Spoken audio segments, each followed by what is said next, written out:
And in two words, I will say privacy matters. So that is the key word.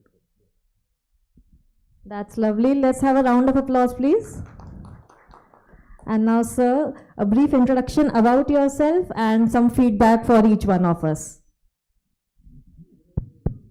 I am Dr. Gulshan Rai. I retired as a National Cybersecurity Coordinator. Feedback will come out of what we hear from the all of you here. Experts are there. We will certainly know from that. But the subject of privacy and security has assumed a great importance in the digital era, both from the technology point of view as also from the geopolitical point of view. I think one of our friends, he talked about the GDPR. We must also appreciate that the road to implement DPDP is not so simple. GDPR has taken so much time and still they are far away. So we must realize the constraint which we are facing it, particularly when 98% of the organizations are far away from the privacy compliance. Anyway, we'll listen the views of the experts here. We'll put ourselves, our participant will get better experience. We'll move on. Thank you. Let's have a big round of applause for Gulshan sir, everyone. And now, sir, first of all, a brief introduction about yourself and some experience that you would like to share with the attendees that are present here. Yes, this is Vinayak Godse, CEO, Data Security Council of India.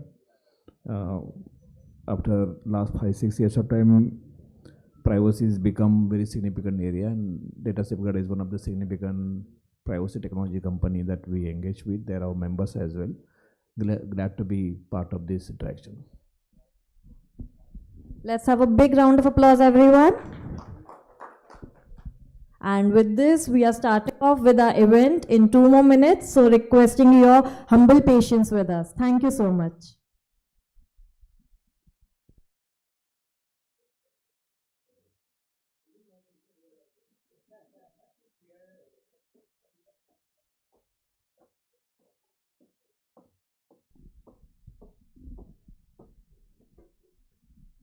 So good afternoon, distinguished guests, senior policy makers, industry leaders, and colleagues. Ladies and gentlemen, namaskar. I am Riya Mittal, your host for the day. On behalf of Data Safeguard India, it is my privilege to welcome you all to this closed-door leadership forum on DPDP Act, Digital Autonomy. Thank you for joining us. On behalf of Data Safeguard India, it is my privilege to welcome you to this closed-door leadership forum on DPDP Act, Digital Autonomy. I hope you must have dropped your business cards at the reception counter. If you haven't yet, please do so, as you get a chance to win some exciting prizes after every session and also during the lucky draws. Also, I request each one of you to kindly put your phones on silent or airplane mode for smooth proceedings. But before we begin with our event officially, I want to do a small activity with each one of you who are present here with us. So I want you to clap 30 seconds straight for yourself. Come on everyone, let's do it together. For 30 seconds straight, you have to clap for yourself, for the inner child in you, for the champion in you who has made it possible to come here and be part of this wonderful event that is happening. Come on, louder, louder. I want everyone to clap. Let's resonate the room with your cheerful clappings. Come on. Lovely. Okay, so with this, let's move forward. Let me tell you a bit about the DPDP Act. The DPDP Act strengthens digital autonomy by giving individuals greater control over their personal data. It mandates lawful, transparent data use, enforces accountability on data fiduciaries, and balances innovation with privacy, positioning trust, consent, and responsibility as the foundation of India's digital economy. Today's forum brings together government, regulators, industry leaders, and practitioners to engage in a candid, outcome-driven dialogue on one of the most significant milestones in India's digital journey, the Digital Personal Data Protection Act. This conversation is not merely about compliance. It's about trust, accountability, and India's digital sovereignty in an AI-driven, data-intense world. We are honored by the presence of our distinguished dignitaries here today. Our chief guest, Shri S. Krishnan, Secretary, Ministry of Electronics and Information Technology, Government of India. Our guest of honor, Dr. Amar Patnaik, former Member of Parliament, Rajya Sabha. Dr. Gulshan Rai, former National Cyber Security Coordinator. Mr. Vinay Godse, CEO, Data Security Council of India. And Mr. Sudhir Sahu, founder and CEO, Data Safeguard. So let's have a big round of applause. We are truly delighted and honored by the presence of distinguished IT corporates joining us this evening. We hope the event offers a valuable platform for our esteemed guests and panelists to exchange insights, share experiences, and explore opportunities for market growth through meaningful business networking interactions. To formally commence the proceedings, I invite Dr. Damodar Sahu, co-founder, Data Safeguard, to welcome Dr. Amar Patnaik, former Member of Parliament, Rajya Sabha, with a floral bouquet. So let's have a round of applause, everyone.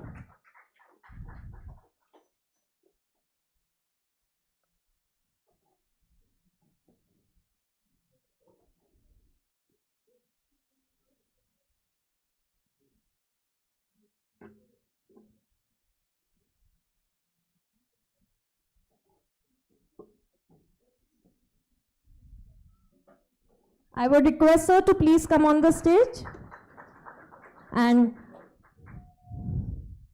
let's keep on applauding. Come on, everyone. We need to be energetic and enthusiastic in this session. So let's keep our energies high and keep on applauding for our special guests who have taken out their precious time and came out here.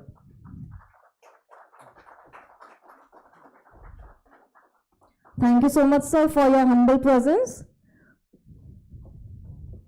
With this, moving forward, I request Mr. Pranab Mohanty, Chief Business Officer, Data Safeguard, to extend a warm welcome to Dr. Gulshan Rai, former National Cyber Security Coordinator, with a floral bouquet.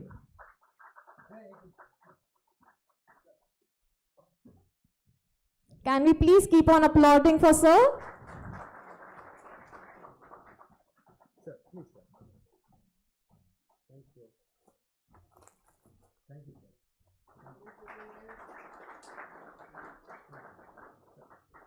It's an honor to have you here with us, sir. Thank you so much.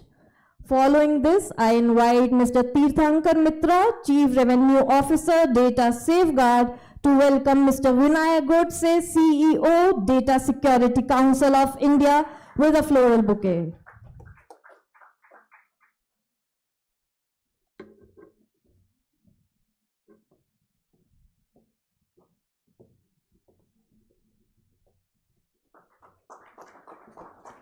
Thank you so much, sir, for accepting this and taking out your precious time and being here with us.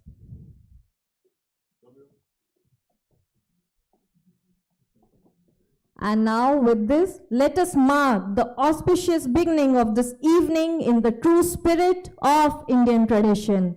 May I request Dr. Deepak Kumar Sahu, publisher VAR India and co-founder Data Safeguard, along with Mr. Sudhir Sahu, founder and CEO Data Safeguard, to kindly escort our honorable guest and distinguished dignitaries to the stage for the lighting of the ceremonial lamp. May I invite all the dignitaries to graciously join us on the stage.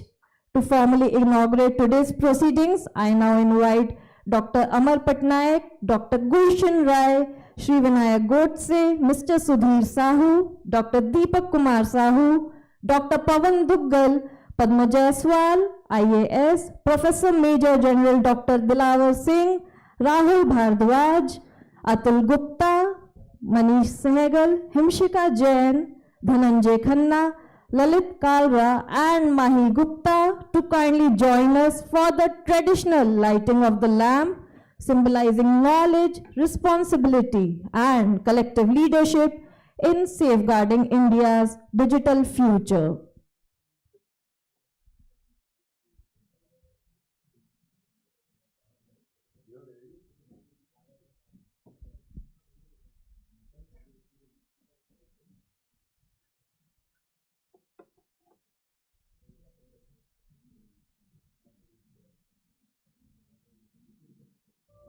शुभं कुरु त्वं कल्याणम् आरोग्यं धनसम्पदः शुभं कुरु त्वं कल्याणम् आरोग्यं धनसम्पदः शत्रुबुद्धिविनाशाय दीपज्योतिर्नमोऽस्तु ते दीपज्योतिर्नमोऽस्तु ते दीपज्योतिर्परब्रह्म दीपज्योतिर्जनार्दनः दीपज्योतिर्परब्रह्म दीपज्योतिर्जनार्दनः दीपो हरतु मे पापं सन्ध्यादीपनमोऽस्तु ते ओ दीपब्रह्मरूपस्त्वं ज्योतिषां प्रभुरव्ययः ओ दीपब्रह्मरूपस्त्वं ज्योतिषां प्रभुरव्ययः आरोग्यं देहि पुत्रांश्च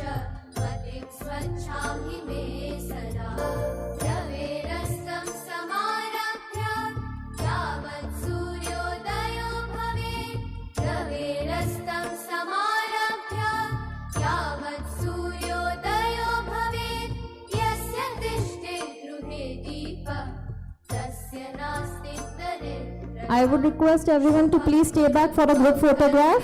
Let's have a group picture together. शुभं कुरु त्वं कल्याणम् आरोग्यं धनसम्पदः शत्रुबुद्धिविनाशाय दीपज्योतिर्नमोऽस्तु ते दीपज्योतिर्नमोऽस्तु ते शुभं कुरु त्वं कल्याणम् आरोग्यं धनसम्पदः शुभं कुरु त्वं कल्याणम् आरोग्यं धनसम्पदः Can we please have a round of applause, everyone?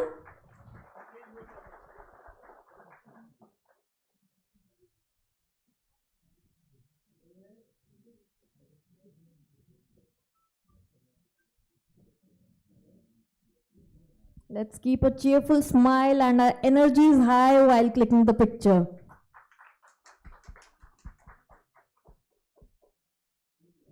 Thank you so much, sir. You may all please take your seats.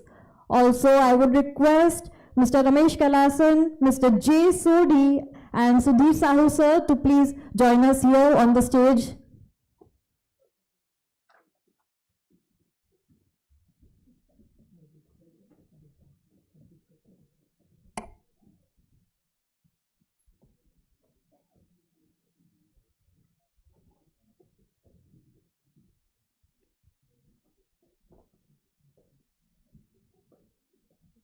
With this, let's move forward.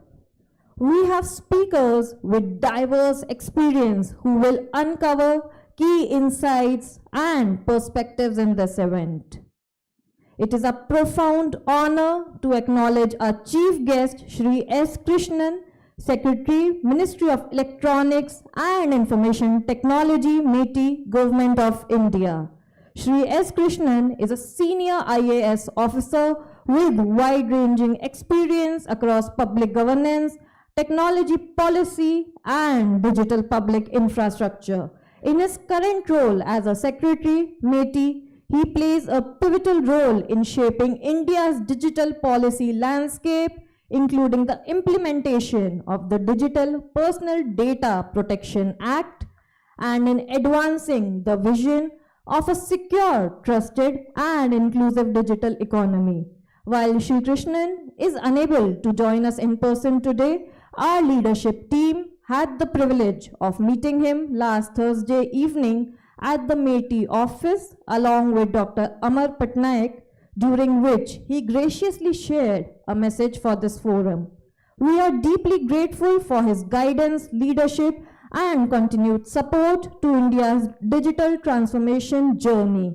May I request the team to play the message from Shri S. Krishnan. Also, let's have a round of applause, please. Good morning to all of you. Let me first apologize for not being able to be present in person at this significant event which is taking place today. India today stands at a defining inflection point in its digital journey. We have built population-scale digital infrastructure including Aadhaar, DPI, DigiLocker, CoWIN, etc., which are grounded in both scale and trust. This is what makes digital personal data protection so important. The Act is now operational.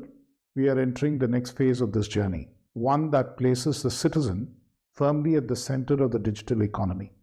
The DPDP Act seeks to balance individual rights and dignity, innovation, and the ease of doing business. The Act and rules were not rushed. There was rigor at every stage. We consulted widely and we spoke to a large number of people. The draft rules alone received over 6,000 comments, reflecting deep engagement with stakeholders. There were multiple rounds of stakeholder consultations with a range of stakeholders and with a range of people who were concerned with this. This level of participation has materially shaped the final framework.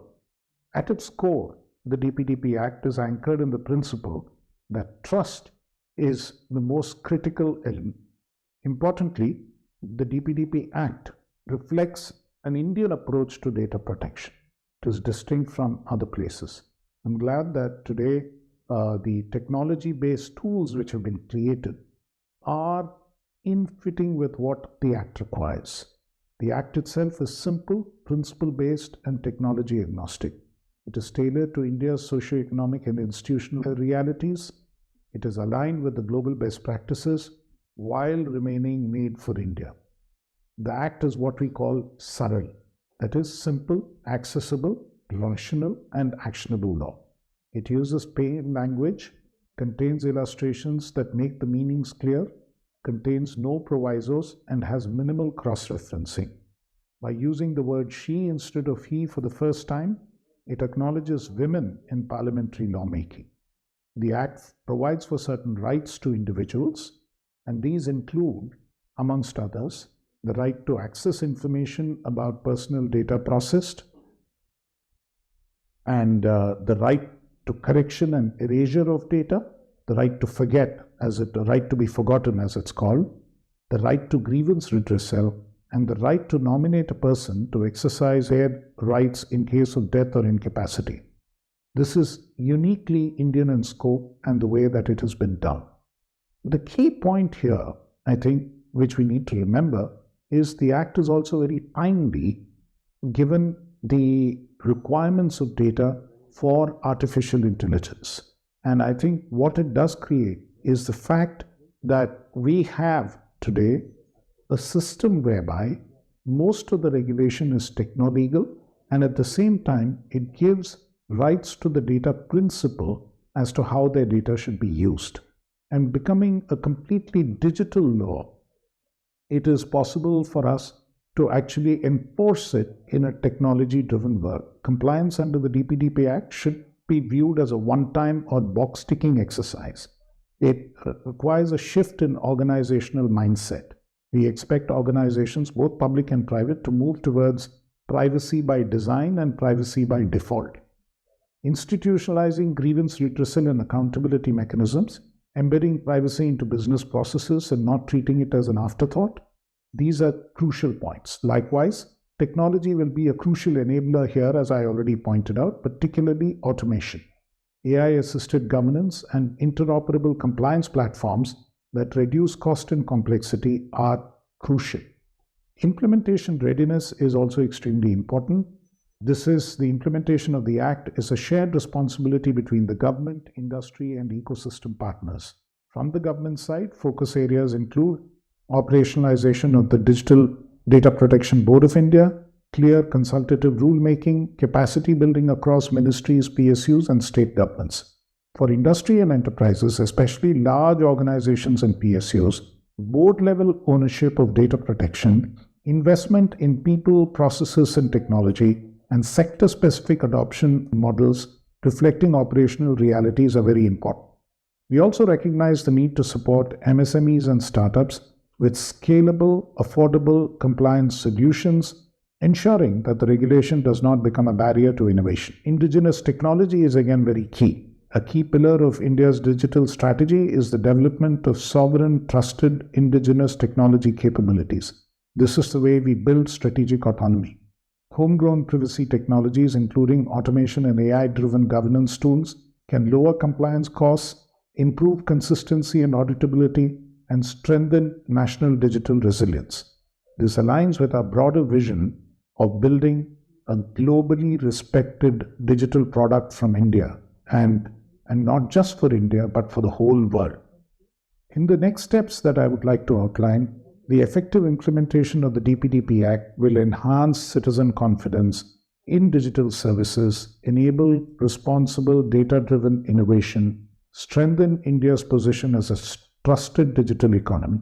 At the same time, privacy, data protection, and innovation are not competing objectives. When designed well, they reinforce each other. India has the opportunity to build trust-led growth, particularly in an environment where artificial intelligence is becoming so important. And the kind of tools that we create to enable this, including the tool that is being launched today, I think is an important step forward in this journey. Thank you very much. Well, that was a wonderful message by Sir. Can we please have a louder round of applause, please? So thank you to Sri Krishnan for setting the national context so powerfully. We now invite our guest of honor, Shri Vinayak Godse, CEO of the Data Security Council of India. Vinayak Godse, CEO of the Data Security Council of India, is a prominent leader in cyber security and data protection. Under his stewardship, DSCI has strengthened India's digital trust ecosystem by bridging policy and practice through close collaboration with the government, industry, and global stakeholders. May I request Mr. Vinayak Godse to kindly address the gathering. Let's have a big round of applause, everyone.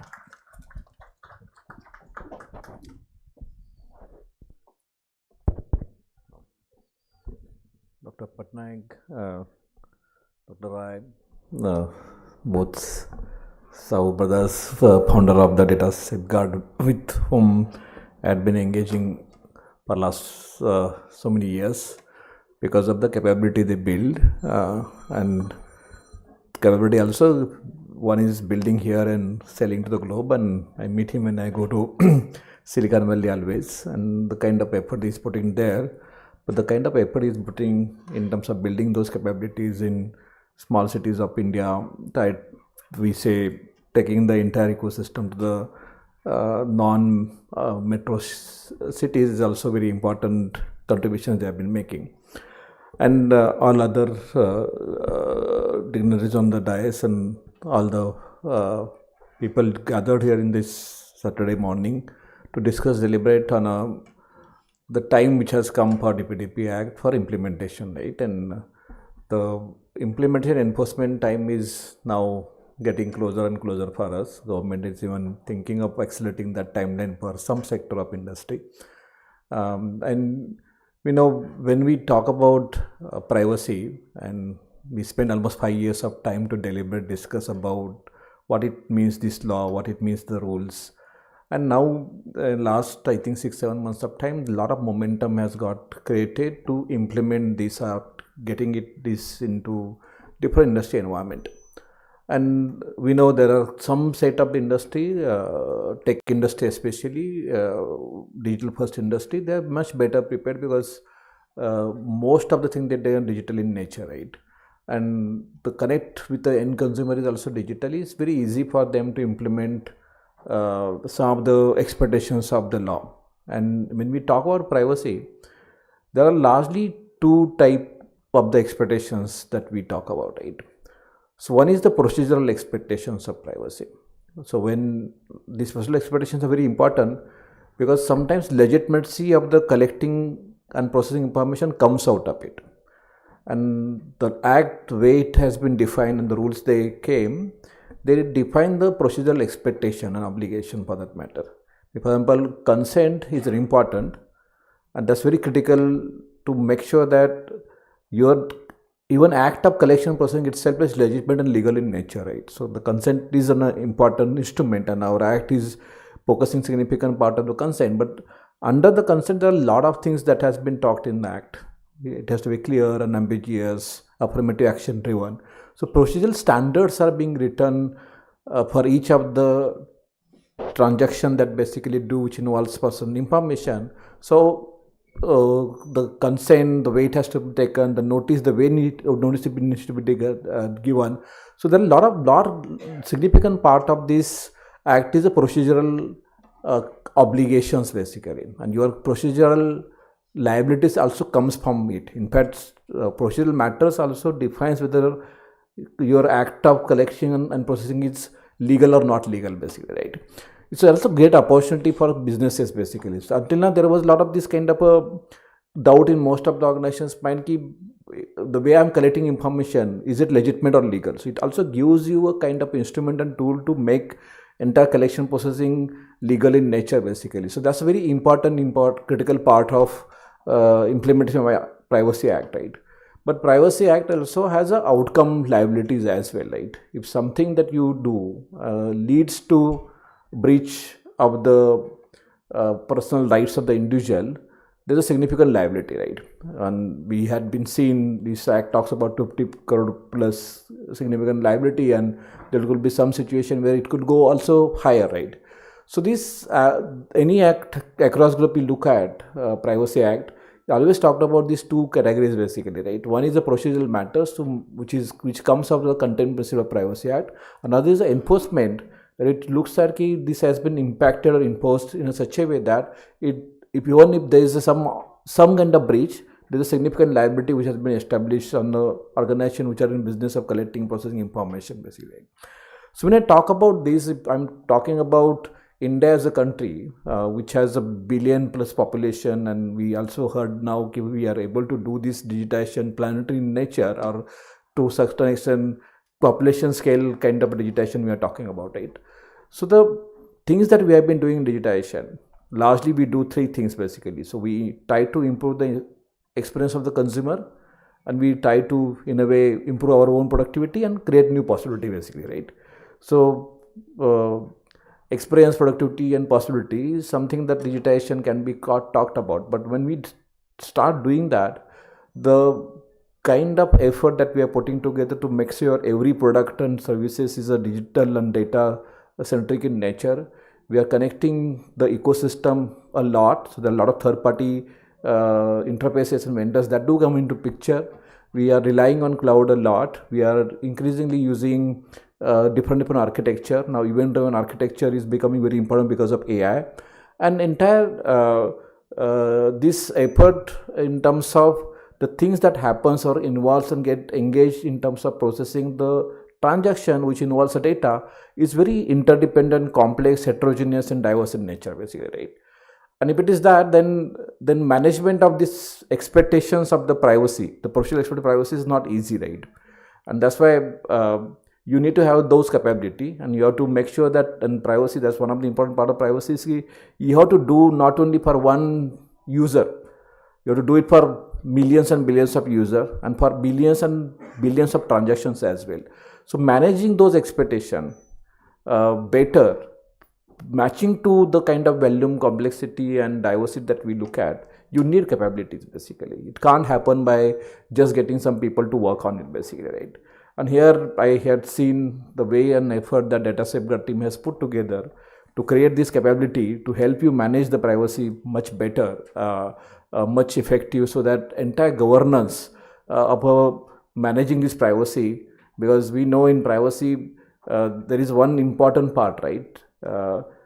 You have to manage quantum and complexity and volume at which the transactions are going much better. So the coverage is the big canvas for you, and you have to manage it every time. But anything goes wrong, the specifics becomes very important.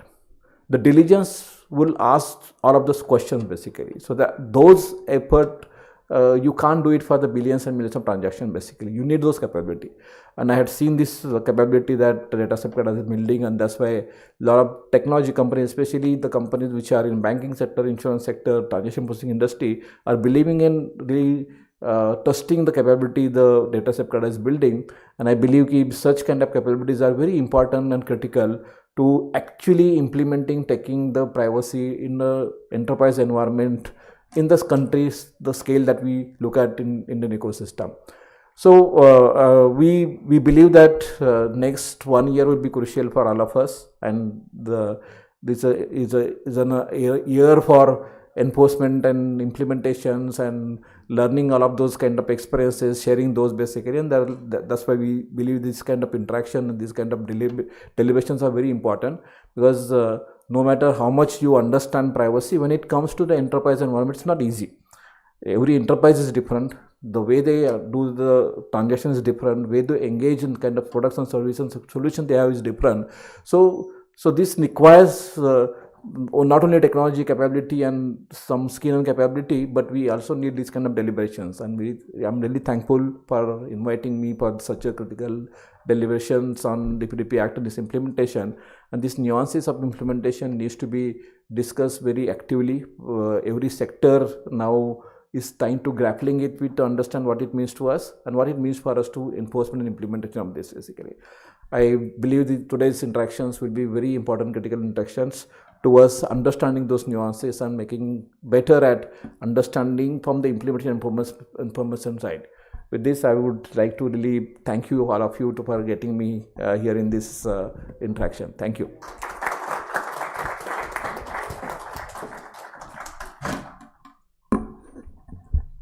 Thank you, sir, for such an insightful address. We truly appreciate your valuable perspectives on cybersecurity and data protection, and your continued leadership in strengthening India's digital trust ecosystem. Your thoughts have added immense value to today's discussion, so thank you so much. Let's have a round of applause once again, please.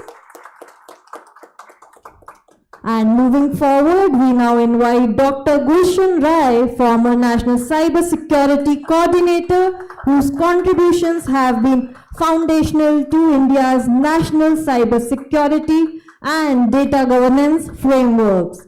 Dr. Gulshan Rai is a distinguished cybersecurity expert and former National Cyber Security Coordinator of India. He played a pivotal role in shaping India's national cybersecurity strategy, strengthening critical information infrastructure, and driving coordinated cyber resilience across government, industry, and academia. So let's have a big round of applause for sir, and let's welcome him here.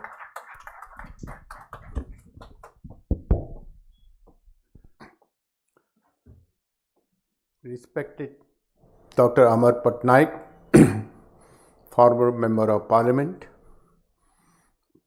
As long as he was in the Parliament, he was very, very active in the technology matter, sir. And that spree continued today when I met him when he came here. My esteemed colleague, Mr. Vinayak Godse, CEO of DSCI, another doyen in the area of cyber. Mr. Ramesh Kailasam, a person who has championed the technology in various aspects over a period of time. Mr. Sudhir Sahu, Mr. Ashish Raut from Data Safeguard, Professor Dr. J.S. Sodhi, and Mr. S. Krishnan Absentia, Secretary, MIT, distinguished delegates.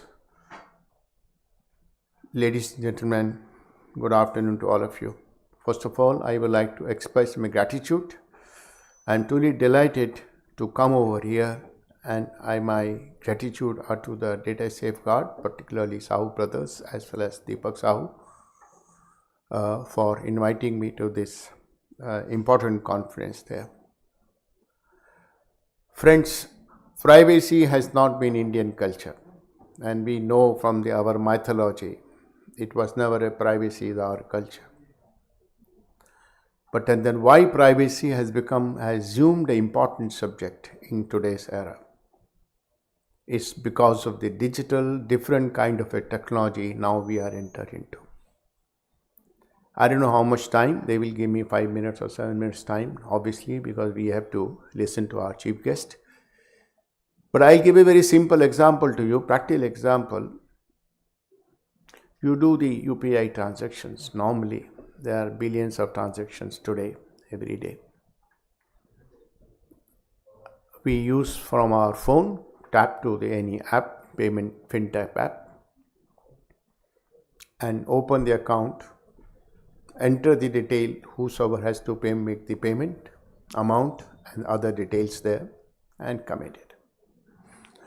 How does the entire transaction moves there? From my mobile phone, it goes to the telecom service provider, and before telecom service provider, it goes to the tower, then it goes to the telecom service provider servers. From there, it goes to the NPCI to the bank, which debits my account and again credit to the other account there, and same route is followed back. So see how many heterogeneous players are there in between from my mobile phone to the person whom account I'm crediting. Now at every stage, no matter, somebody may say that this is a encryption, is an encrypted pipe is there, you can go through that. Certainly it is not. Every point of time, you have to decrypt it. Even if it is encrypted, you have to decrypt it. Decryption and then further transfer. So many players are there. And what happens when you commit the transactions? Details of your phone numbers, your software, your geolocations, and every parameter travels along with the entire communication there. The entire data is very, very important. Not only your financial data, your account number, your UPI number, but your geolocation also is very, very important. And data is collected at every source. Now, if someone taps the data and sells the data, we came for this seminar, I was talking to when our they're saying that you have deposited the cards there and you will get a prize. I was telling Vinayak, we have come to the DPDP and we have first infringement of the privacy. Telling him, now how does he calculate that? They take the data, sell the data. That's what it happens. So the data, when it collects my UPI transaction, everyone collect the data there. They may sell it. And data transfer, selling is also important because we have to create a new product there. One of the reasons that India is lacking behind in creating a good product because the data is not available. The agencies which are involved, they have to take the onus of bringing the equipment and training. So the data selling for variety of purposes, good and bad, is very, very important there. But then we need to regulate it. We need to do that. And exactly DPDP is brought for this purpose. Now, if you do the international transactions there, whose transactions happens there? On the SWIFT network, everywhere. Entire is a digital data transfer there. And we don't know where the data is going, where the data is coming. It's very, very difficult to know. And therefore, the regulation of the data is a must. As Mr. Krishnan said, that this is a principal act and is a good journey to implement it, and same thing Mr. Vinayak also said it. Well, it's a principal act and that itself is an issue there because it's a principle, implementation is a bigger issue there. And I must also clarify one thing, there is often myth there that DPDP does not regulate a organization, it regulates the data. That point should be very clear. It does not regulate a organization. It regulates the data. Whatever the data they have collected today, organizers, that's a separate aspect. When they sell the data, when they transfer the data, that gets regulated under the DPDP Act there. That point should be clear. So we need a framework to regulate the organizations also, And I'm sure the government will bring those kind of a thing. With the government was planning to bring Digital India Act, I'm sure they will take care of address it. Friends, in this technology era, when we are dealing with the convergence of technologies and across the global transactions, privacy becomes important, because every day and now we get a call. You have seen digital arrest. Supreme Court has formed a committee to find addressal toward the digital arrest cases there. This data selling, it becomes the part of the cyber crime, the part of the cyber frauds also there. So is an important aspect of the act. Well, they have given 18 months time. We must also understand that there are basic issues. The consent, as Mr. Benayak said, consent is the underlying principle of this act. One has to give a consent. One has to take a consent and provide a framework. A different languages kind of a consent notice should be there. That consent, then how to retain the data, how to process the data. It is not only a issue of the process there, it becomes an issue of technology structures there. And if you see the regulators, RBI and all other SEBI regulator, they have a different aspects of the privacy. They have different process to do that. So everything must be regulated. Everything must be included in the technology architecture. So there is a process which the DPDP Act provides it. There is a security aspects which the DPDP Act also relies on somewhere else. Then there is a technology architecture also. So the entire aspect of implementation, 18 months the government has given, 1 month, 2 months have already passed. There are big challenges for us there. We need to look at the data assets, where all the data assets lying in our organization. And every organization has a legacy, has a current equipment there. There are different heterogeneous elements are there. So we need to really work hard to identify where are the technology assets are there. How our processes are there. Once we understand the process, once we understand what data we collect there, where the data lies, then we'll have to create those consent form, consent framework. Apart from that, there are legal issues also there. In this whole digital world, largely reliance is made on outsourcing.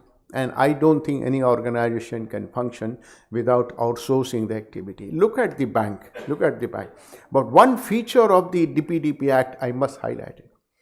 The DPDP Act, government has taken the power to shut down any data center if the data leakage is very large. Now, it's very simple one-line statement, sir. But what does it mean? It means that all your critical assets has to be inside your organization. You can't outsource. That's the one-liner means like that. So this whole concept needs to be looked from process, technology, and the legal, which I was talking about legal. I do the vendor arrangement there. I share the data with them. They need to follow the same privacy principle as I follow, and they have to protect the data from the security and privacy point of view. So the entire legal framework with respect to vendor, with respect to service provider will come over there. Well, it is simple to say, but the implementation journey is very, very difficult, particularly when we have the Principal Act where the procedures are not defined. I will have my own procedure, you will have your own procedure. While this may be all right there, because privacy aspect is across the board there. Haldiram also is doing it, and any small tea vendor also must be doing it. It will also apply Privacy Act because he also collects the UPI payment from you. So the processes are different, risks are different will come. But then there will be what is required from the government to create more awareness programs like this or other, because more FAQs coming there, more it will facilitate us to understand the act, nuances of the act. Particularly the fintech sector, the health sector, they are going to be very, very challenging in terms of implementation. And when we have no culture of privacy, 98% organizations are not privacy compliant there. Laying the framework, there is no security, there is no privacy policy. So it will have to be created. I am sure 18 months government has put it, but the government will be little more considerate to not to impose penalties. The fear is 200 crore and 250 crore. So government certainly will be, we understand it, and they will not impose penalty. Maybe another, if after passing of 18 months, maybe another 6 months or so. If you look at the example of GDPR, that act, the framework which existing there, that has not yet been implemented 100%, and they are thinking of revising it, because many more concept has come up. But one thing is there, we have entered into a very, very important part. This is the important act. This is a kind of impact act which is necessary, particularly in the emerging area. When you look at the AI aspect there, it's a very important step, and I'm sure this important step will get will give us a lot of business kind of a thing. So far our country is now recognized from the data safe country. I and Vinayak has been going, and I've been leading delegation going to European Union to get it. They then never gave us, no European company comes and set up the infrastructure here. They set up the things in a private kind of a contract there. So I think this act will pave the way for recognition, accreditation, and then enhancing the business. And this may set up, if the government takes steps, it will set up, is a big kind of a steps which will help us to create more data kind of a centric kind of a industry activity in the country. I thank once again the Data Safeguard for inviting me. Without taking much time, I want to hear the chief guest. Sir, to you. Thanks very much.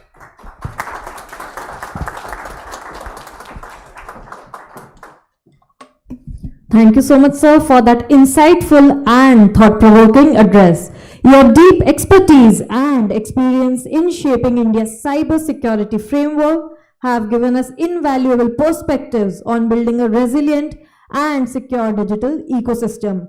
We truly appreciate your time and wisdom. Thank you so much. Let's have a round of applause, please. We are now privileged to move to the keynote address by Dr. Amar Patnaik. Dr. Patnaik is a distinguished public policy expert, former member of parliament in the Rajya Sabha, and a respected voice in governance, public finance, technology, and data protection.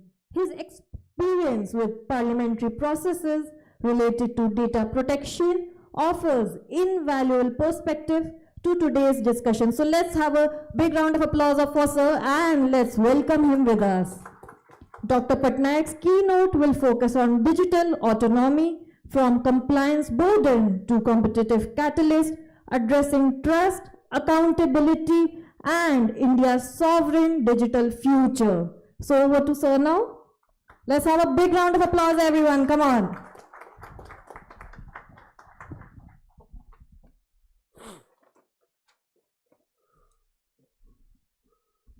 Good morning, good afternoon rather to all of you, and distinguished guests on the dais, ladies and gentlemen and dear friends.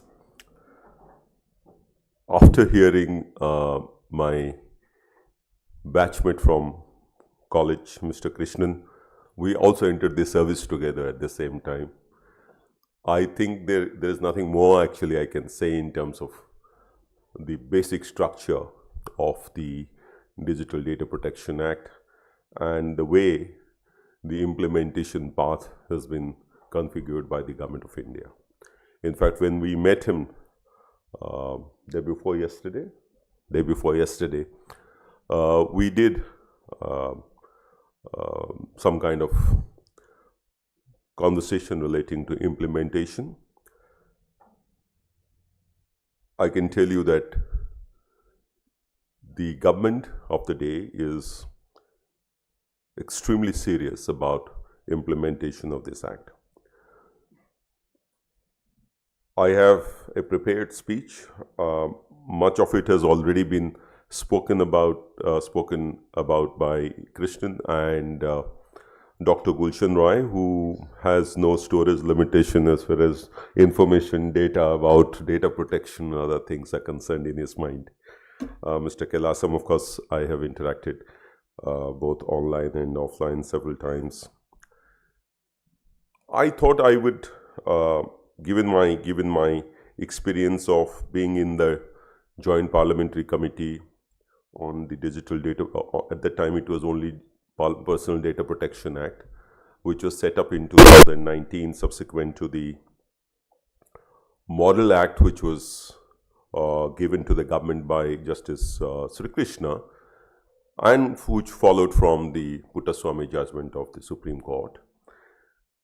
I can tell you this much, that the consultation on the Act itself, the implementation aspect of it, went on for close to about 4 years.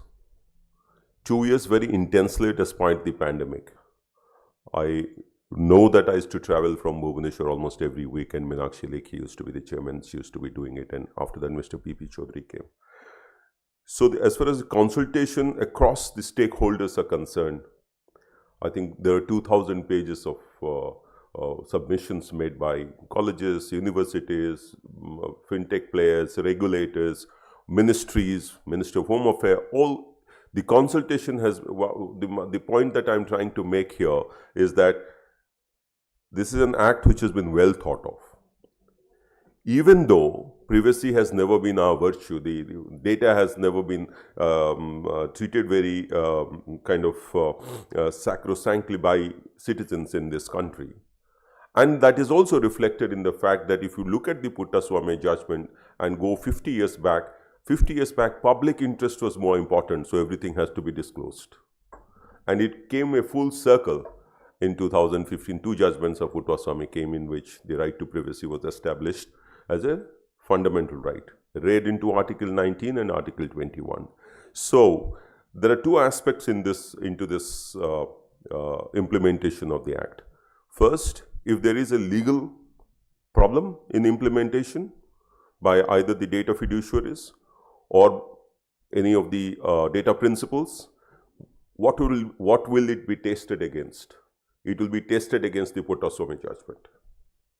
Puttaswamy judgment says there are 5 frameworks: purpose limitation, collection limitation, storage limitation, quality, accountability.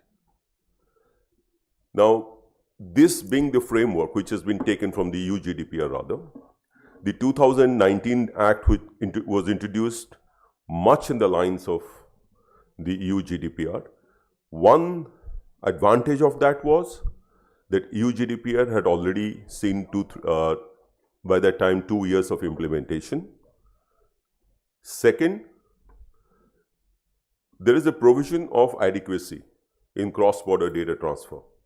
If one country feels that the data of its data or data of any of its company is going to another country where the data privacy standards are not adequate, then the transfer will not take place. So the safe way out was to have the EU GDPR some kind of a structure. And as you used to say, I think Dr. Gulshan Rai also came before the committee, I think, several times to advise us. The framework was easy to implement because then the adequacy norm would be met. But then a realization came after 2 years, I think 2022, after about 3 years, that in a country like India, as Mr. Krishnan said, it is a Made in India Act. We realized that the context of implementation of a Digital Data Protection Act or a Privacy Act are different from Europe, or for that matter from any other country. We have a United States where there is no National Data Protection Act. There are states, California has an act, but still trade takes place. So the idea was that we will have a India-centric, favorable to the Indian Context Act. And the need of the hour at that time was that India's economy was being driven largely by the digitization and digital economy of the country. So innovation was is still central to India's growth story, economic growth story. And therefore a decision was taken that we cannot have a very prescriptive act like the EU GDPR. We will have a principle-based act where the principles, broad principles will be laid down in consonance or in compliance to the Puttaswamy judgment, not deviating from there, but the finer points, the finer details would be left to the rules. The second advantage in that was and is that while an act requires any changes in the act or amendment in the act would require it to go to the parliament again, and that is there is a huge time lag in it, it is possible for a rule to be changed, and the changed rule could only be placed for 14 days in the parliament. So it is an executive domain, and the way technology is changing, as we are seeing with artificial intelligence models coming out, and we do not know what's going to happen so quickly in future. Technology regulation has always lagged behind technology historically, and that was going to be the case. The point is how less is the lag time, and therefore the prescriptions were brought to the rules. If there are problems in implementation, the rules could be changed. So I think the government's approach in 2023 in bringing a totally new act, a smaller version of the act with principles as the main portion of the act, and the prescriptions in the rules was very pragmatic approach towards the India context. And therefore, my appeal to all of you, whoever is present here, to everyone who is not present here but who will be brought under the rigor of the act, has been brought under the rigor of the act, is that there is no further consultation as far as what the government wants or what India wants.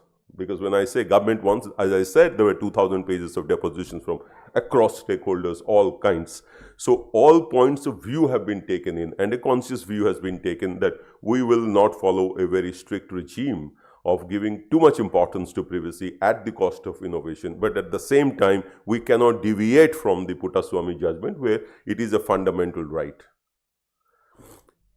Therefore, now the question is of implementation. Now, in implementation, there could be hitches, there could be problems.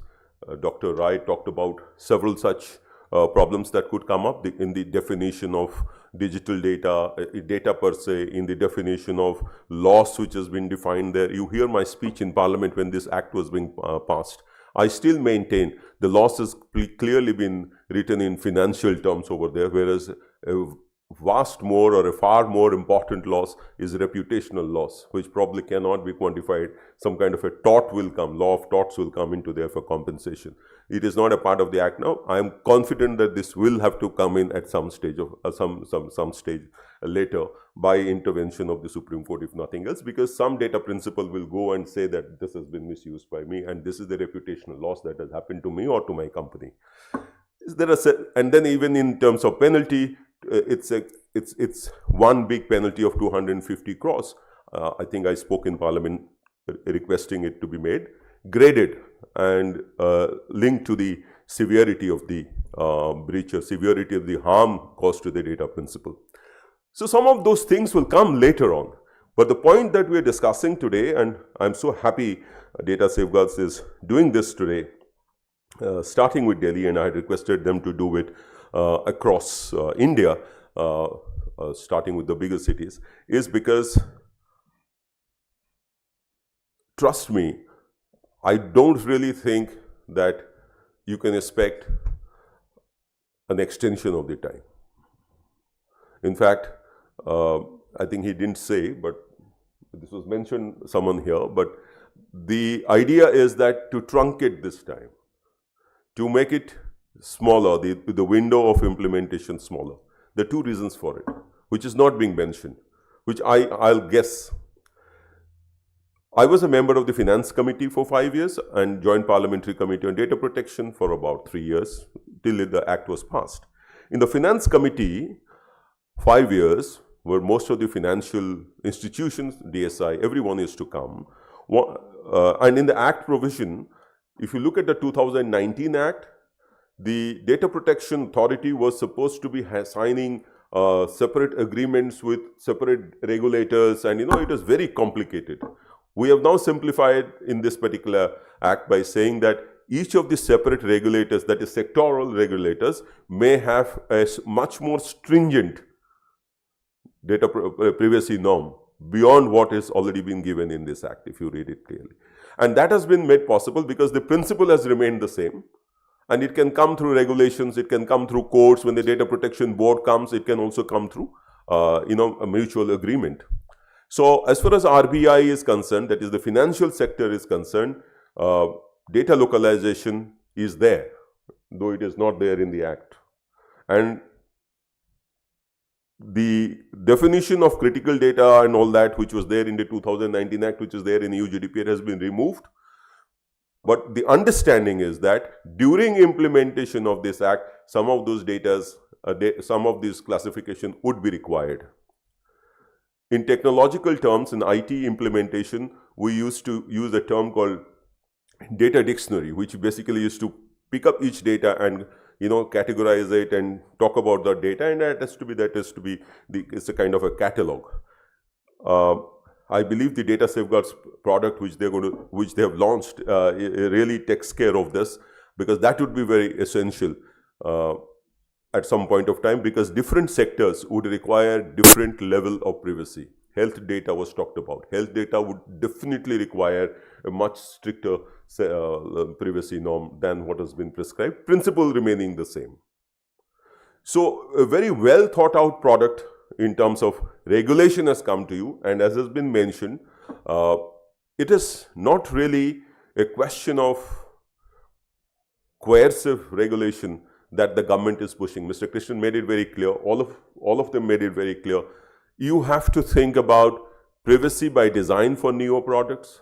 For legacy systems, you add value by becoming compliant to the data protection law. I will bring I'll talk about an example, illustration in the current context, which is climate, green economy. So when we talk about climate, this discussion has been going on for several years, Paris Accord, until now, that if you want to make your economy green, if you want to decarbonize your industries, your cities, your governance, then it would require a huge amount of adaptation funds. This is what is the discussion and talk about climate justice and all that. But look at India. India has been delivering one of the highest economic growth by still remaining extremely green. Our achievements in solar power generation, we are beating the target of which we had set for ourselves. In terms of conversion of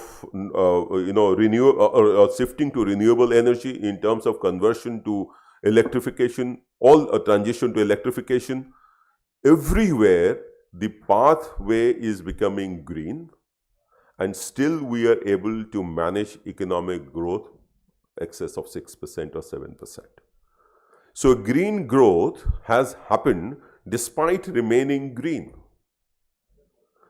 So net zero, I have always maintained, and Jayant Sinha maintains that with me, net zero is actually net positive for the economy, for the people of the country, and for the global, for the world at large. The same thing I would say about companies that implement the privacy law. It will be net positive for them. Why? Number one, they gain consumer trust. Of course, that's important. They become compliant with the law, so the chances of huge penalties will be less. But the most important thing is trust. When the consumer or your customer loses trust, it not only affects your bottom line, top line, it could also affect your brand value, which you have taken years to build.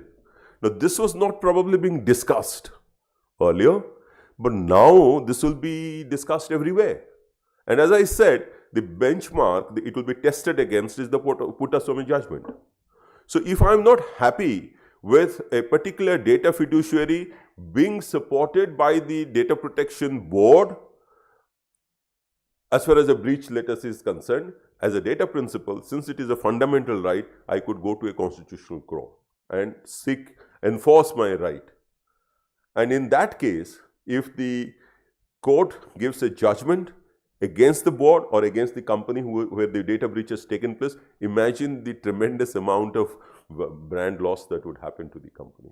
Now, this debate was not there earlier, but this is going to happen when customers become or consumers become aware, including the e-commerce platforms. They will face this. It's not just the consumer court. It will be the privacy law itself. And therefore, it is very important that instead of waiting for a time in which hoping to see how the implementation will take place, whether penalty will be imposed or not, the smartest thing would be to start implementing it in the quickest possible time. I am an independent director in India's second largest electric mobility company, which was previously Amaron Batteries, Amar Raja Batteries. And I have been telling them that the most important thing now is to implement this. Yesterday only I sent to the board meeting that you bring it to the board, because this is a thing which has to be discussed at the board level. The CIOs here have to ensure that it comes to the board level, because the implementation will be across the company.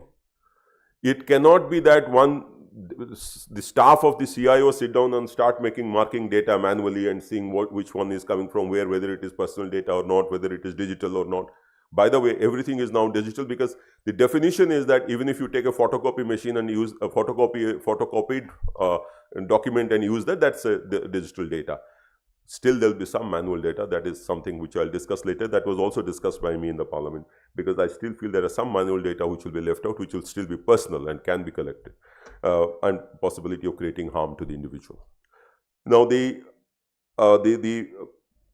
point here is that a situation will come in which the buyer, the customer will start asking the question that, just like in the cars, does it have a seat belt?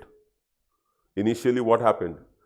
When the seat belt was being thrust as a safety measure, people used to ask this an upfront cost, additional cost, why to pay?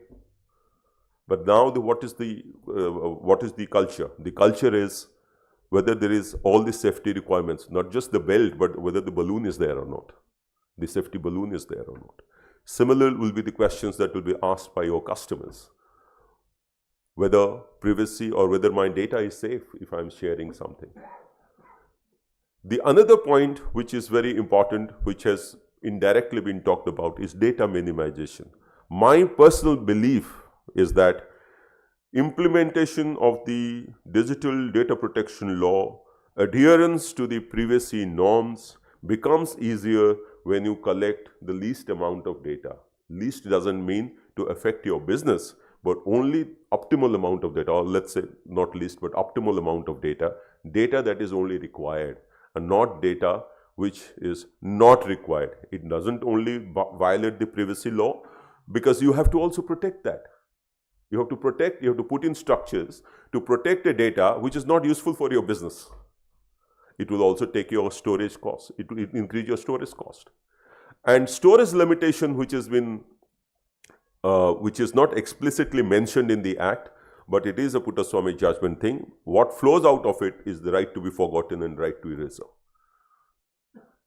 So, and privacy by design, which has been talked about by Mr. Godse, in the initial 2019 version of the bill, privacy by design was a separate chapter brought from the EU GDPR. Here it has been made implicit, because it has to be by design for a new system. For a legacy system, you really have to, well, I think it is a little tougher definitely, but the work has to be done. And as an answer to the question as to why government is thinking of shrinking this time frame, it has not explicitly been mentioned, but my guess is, because I was in another committee, I think on commerce, most of the bilateral FTAs, free trade agreements, have a clear, huge provision relating to cross-border data transfer. If the country which is going to send you data and you're going to do trade with that country, if it is not confident that its citizens' data or its industry's data will be protected on a law which is acceptable to them, trade will not take place. I can tell you on this particular point itself, when I was in Brussels, I think 2 years ago, this discussion was there, EU ambassadors and Indian ambassador to EU, this discussion was there. It had got stuck only on this. So I have a feeling that the government would also like that the implementation of the act happens quickly, because cross-border transfer of data as a consequence of increasing trade will make this a necessity. So those of you who are also selling things or exporting would probably be facing this challenge even more. There are areas in which I know that the data safeguard has got a beautiful product, but I'm sure I must tell them that I foresee a number of changes to the act and rules, definitely much more, happening very regularly, and therefore it should be very malleable and adaptable kind of a system. For example, we have got the provision of the act says of the government of India through rules publishing list of countries to which data cannot be transferred. The Indians' data cannot be, that's blacklisting. Initially it was whitelisting, but we converted into blacklisting smartly. That is a smart thing. But what happens when data which is traveling to a whitelisted country goes to a blacklisted country and again comes back to the whitelisted country? So a situation will come when a breach takes place that a company in India, or even for that matter Indian government, if government data is involved, would like to know how a breach has happened, which may have caused harm to the country as a whole or may have caused harm to a company in India. These are issues which will come up. And therefore, I have also firmly believed, and I've told this to the minister, both of us came to the parliament at the same time, we have worked together in Orissa also, that a situation will come for international, settlement or arbitrage, WTO kind of stuff. And I had mentioned this, Mr. Prabhu, who is to be there, Suresh Prabhu, also supported me in this, because I foresee a situation where this kind of body would also be required to settle disputes between countries, between companies in different countries, while cross-border data transfer, when there is a breach of data, when a cross-border transfer is taking place. I will not get into further details. I would only end by saying that it is often said that every idea has a time. So the idea of privacy, this is the time. No, I think this time was there yesterday, day before. We are late. If we want our trade and commerce to increase manifold in a highly competitive world, non-tariff issues like privacy could become also a factor. All these issues would come up. So the smartest thing would be to start implementing the Act provisions, the rules. The data safeguard, I must make it clear that I am a senior advisor to them, more out of love for the subject and also because they belong to my state, Orissa. So I can only tell you this much, that their product is very good. I have now suggested that they should make it more prone to change, because changes would be required quite often, both by government as well as by courts. And courts here means both High Court as well as Supreme Court. There are 30 High Courts in this country. Not every decision of the High Court comes to the Supreme Court. But what has happened here is that they have developed a product which is a platform based. It goes there, it sits over there and detects which is the person. I'm sure I've not gone through all the modules, but I can say that it should be applying the principle of data minimization first. What is required for the industry and what is not required, then don't store it, don't keep it, leave it, don't collect that data. Whatever module follows. The next thing is, and very important, I talked about my being in the board of Amaron, to basically talk about this issue of outsourcing. Now there are franchisee models, there are franchisees who are collecting data and selling batteries and other kinds of stuff. Now they will also have to follow this, Of course, the Act provision is very clear. The data fiduciary who collects the data is responsible. The processor, in the initial version of the Act, even the processor was responsible. But what happens is, in real life, the point would be a processor cannot, there could be processors who could be only doing data processing of data collected from the data fiduciary, but I'm sure most of the data processors would be collecting data themselves, some portion of it as data fiduciary, to develop a model or to develop an AI algorithm or whatever. So everyone would be brought under the ambit of this Act, whether you like it or not. You cannot really say that I am not a data fiduciary and therefore I am outside the ambit of the provision of this Act. And those in the financial sector, insurance sector, those in the lending sector, they will have to be extra careful, as I said, because the sectoral regulator has become stricter in its interpretation of the adherence to the privacy law. So they have talked about data localization. National health statistics is being collected. You know that we're developing the health statistics across the country. The new authority which has been created, almost in the lines of the Aadhaar, Unique Identification Authority. Now they will be coming out with also their separate regulations relating to privacy norm flowing out of these provisions, but I am sure it will be much more stricter, understandably so. What will be required in agriculture may not be that important. Whatever is personal data for health may not necessarily be personal data for health, agriculture sector. So these would be developed. These would be different. In the era of AI, when clear audit trails are difficult to establish, this will be put to test several times. Any data breach happening or any harm being caused to a data principal because of data which has been collected by him by some data fiduciary, but has been used in a huge, smaller algorithm models to give a particular output, has caused him harm, then I think the Data Protection Board will have a difficult time in establishing these trails. So while implementing it, I do not know what the product does, but I can tell you this much: establishing or maintaining the clear audit trails to show where, if and at all, a breach happens, you have to fix accountability. Because if you do not fix accountability, let's say a data breach happens, a financial loss happens to a particular data principal, he files a police case. The police, FIR cannot be, it has to be against a company or against an individual. It cannot be also a company, it is an individual. Now, if the FIR is being filed and if the accountability cannot be strictly fixed because of a lack of audit trail, then it actually reaches the higher levels of the company against whom the FIR would get filed. So these will be issues which would come up. You will learn, or all of us will learn, when we actually implement it.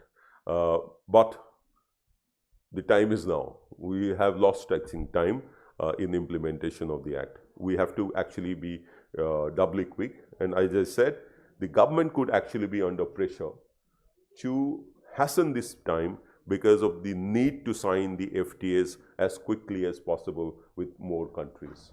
The EU FTA clause has been finalized, that's why, because the moment we've had this Act and had these rules, it became smoother to sign because that particular clause in the FTA could get settled.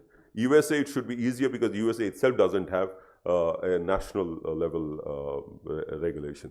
But Germany has 3 tiers. So Germany would be difficult. Australia has recently got a data protection law, so it should be easier. So what I'm trying to say, the implications are huge. The best is to adopt it as a force multiplier, as it will add to your business growth, as something which will actually make your business plus plus. Just as net zero is now net positive for Indian economy, it will be plus plus for you. Thank you so much, and I look forward to the deliberations that's going to happen here.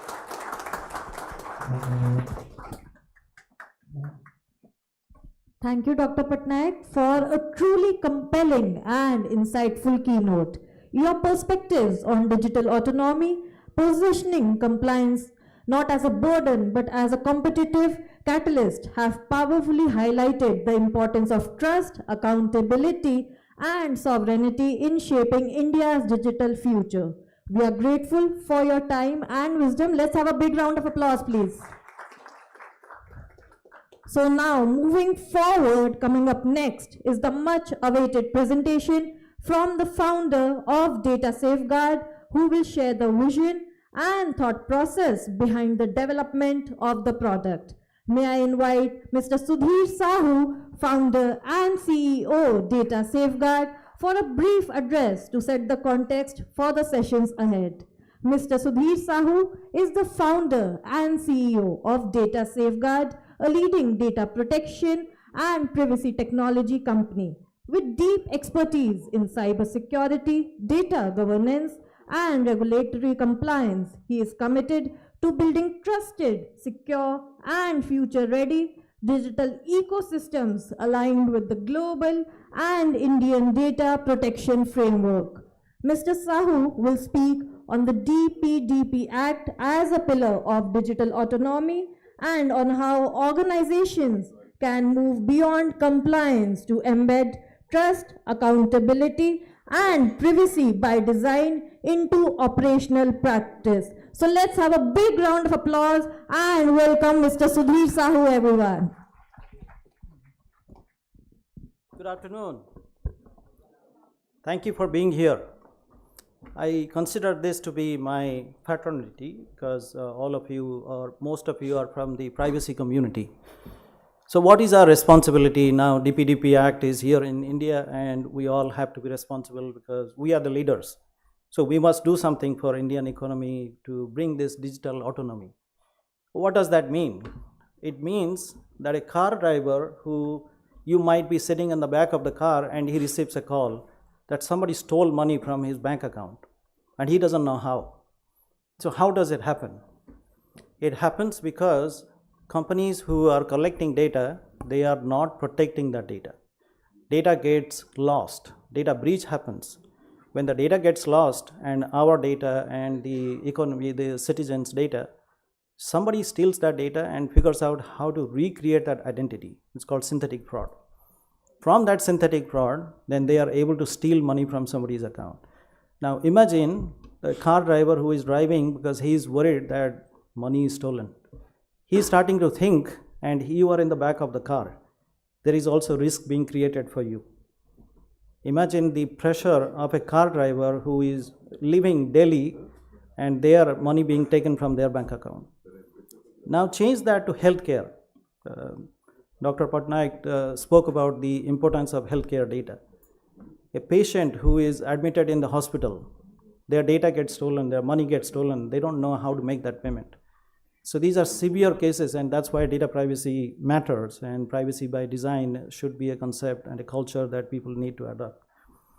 So Honorable IT Secretary Krishnan ji, he took the time to, he was not able to come here, but he took the time to give us a video message.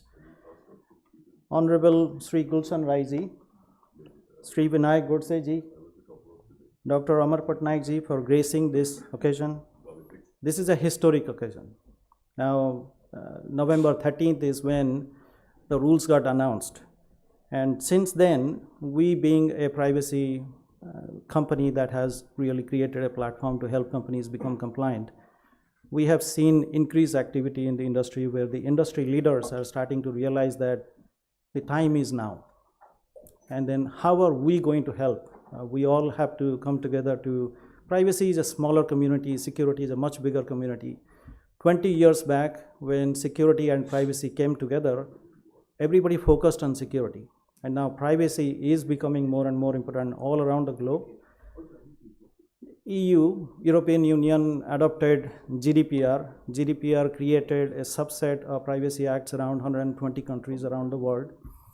And now India is doing that for its Indian citizens. So we have a responsibility, being Indian, we also should be helping our Indian citizens become much more secure. So namaskar to all of you. Honorable Prime Minister Modi ji, Honorable IT Minister Ashwini Vaishnaw ji had a dream. And their dream was to pave the way for digital autonomy. Meaning I or you or anybody else who is an Indian citizen should feel confident that if my data is being shared in the ecosystem, it is being protected and I will not be in trouble. So how do we achieve that digital autonomy? And this is a vast Indian citizen, a lot of people, lots of transaction, and it's not that easy.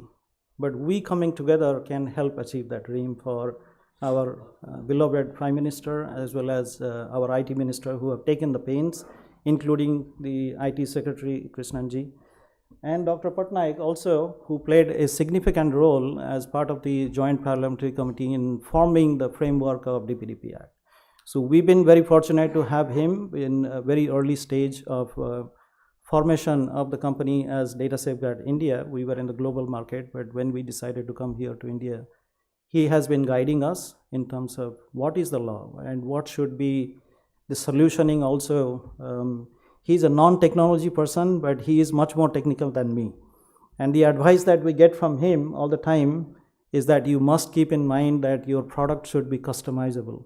The product should be configurable. The product should have the ability to scale as the laws and the rules and everything else changes. We should also be able to scale our platform to the scale of the need of the Indian industry. So we had formed a company in United States. I have been in the data privacy, data governance space, especially in data, for more than 25 years. And that was to achieve privacy compliance for conglomerates around the globe. And we brought that same passion and the dream to India in 2023 when the DPDP Act got signed. So we started very early. We were very fortunate to get advice from Dr. Patnaik and many other industry stalwarts who know the act and who understood what would be required to help a company that might be a domestic company in India or might be an international company that might be doing cross-border data transfer to cross-border operations, etc. So that initial advice and the early on entry into the India market has helped us in building a very mature platform. And some of the larger companies who have started adopting our products and our platforms, we are already starting to see the ROI, the return on the investment with them. So our global perspective defined the shaping of Data Safeguard India as a Make in India, Made for India vision to build a specific platform. Why a specific platform? We didn't bring our global product just to India to say we will make some adjustments and some tinkering. My own view, along with all the advice that we got from people and then the leadership team of Data Safeguard, we all believed that we should be building a separate product. But we used the knowledge and the implementation benefits that we had gained, the efficiencies that we can bring from global perspective to India perspective, that allowed us to build a platform that is very mature. We call it ID privacy. So why ID privacy? It's identity of the individual and privacy of the individual. So we combined both of them to call it ID privacy. The vision was to create DPDP Act compliance solution for the Indian enterprise, mid-level as well as MSME, meaning we should be able to customizable, configurable, scalable, but also the ability to scale down. Why scale down? Because the MSME industry is also very, very large in India. And it is necessary that we don't bring a heavily burdened, significantly large platform to a smaller company and say must adopt. So we have created that platform to be able to, that have flexibility is there so that the adoption can increase. The vision resonated with the industry. Early and repeated efforts has matured our platform. How did we achieve that? We did lots of POCs. We did 50 plus POCs with many, many large corporations, insurance industry, banking industry, healthcare industry, retail, telecom, manufacturing, automotive, and we matured our product further and further. So early on also, we were hearing from the industry that it is going to be very complicated. So when somebody says it is very complicated, I studied, I grew up in Bhubaneswar, I'm from the eastern part of India, then I moved to Bombay and I did my MBA, then I did my IT engineering. My challenge back to the people that always told me that it cannot be done, I always wanted to prove that yes, it can be done. So when somebody says it is going to be very complicated, my instant thinking is that, well, everything is complicated, but we are intelligent enough to figure out how to make it uncomplicated, how to make it more seamless, how to make it more streamlined, how to make it easier to deploy, easier to implement, so that timeline can be achieved, efficiencies can be achieved. And one of the things that we came up with is unified privacy automation. What does that mean? If you are already knowing where is your personal data, your confidential data discovery has been done, when somebody who is a data principal and a subject says, I need to know what data you have on me, right to access data. You don't have to do that again because it's already been completed, or 80% of the data metadata is already available. So piggybacking on all of that, we have created a platform that significantly reduces or eliminates the privacy controls, like the redundant privacy controls. You don't have to do it again and again and again. And the industry has helped us. The best way is to go to the industry, show what you have built, and take their feedback, and also work on creating efficiency on a daily basis. We have an R&D center in the eastern part of India. I'm originally from Bhubaneswar, like I said. And we have created an R&D center where we do extreme amount of research and development to create that efficiency. That's the focus that we have, that efficiency, adoption of AI as a technology, as a process, right? Understanding the business processes of the enterprise to help them match the compliance mapping. So while there is privacy policy, that minimization of data, usage of the data for the purpose the data was collected, and many more, right? But company has to adopt privacy policy. Company that is adopting privacy policy has to understand the business processes. If your privacy policy is against the business process, the business is going to stand up and say, no, this is not adoptable. This is extremely difficult to adopt because you're going to hamper our business. We will not be able to launch new products, go to new markets, and create more revenue. So top line, bottom line revenue opportunities will be lost. So how do you achieve that? You achieve that by eliminating privacy controls. So the privacy team becomes a partner to business and helps the business in moving forward, launching new products much quicker, faster, etc., etc. So legal counsel says, yeah, I'm fine with it. Keep going, because we understand that you are already doing this. So some of these concepts will help the Indian economy, the industry, to become compliant in a much faster timeline, to meet the deadline, to become compliant, etc. Everybody has talked about trust and brand value being extremely, extremely important. Forrester, which does extreme amount of research on privacy, and they say that $1, that every dollar that gets invested returns $2.70 to the company. So Dr. Patnaik talked about net zero being plus and the plus plus. So any company that has implemented and has become privacy compliant, the driving force or the driving factor should not be that we are trying to become compliant because there is a rule and we will get fined.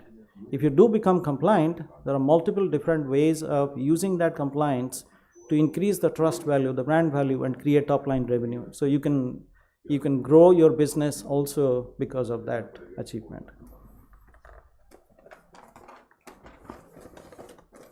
I'm very proud to say the combined effort has led to the creation of ID privacy, combined effort with industry experts, policymakers, people who matter, people who understand the law, understand the privacy needs, the policies, and also staff awareness and training, right? A lot of companies are going through that process to become readiness. The readiness, that effort that we did with multiple companies, including the industry leaders in the Indian industry, that helped us in understand what is the customer looking for.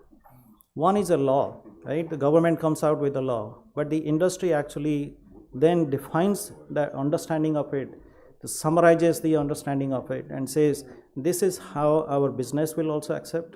This is how my industry, my company runs this way. So let's combine and then make some adjustments. And that adjustment is something that we have learned in the last 2 years.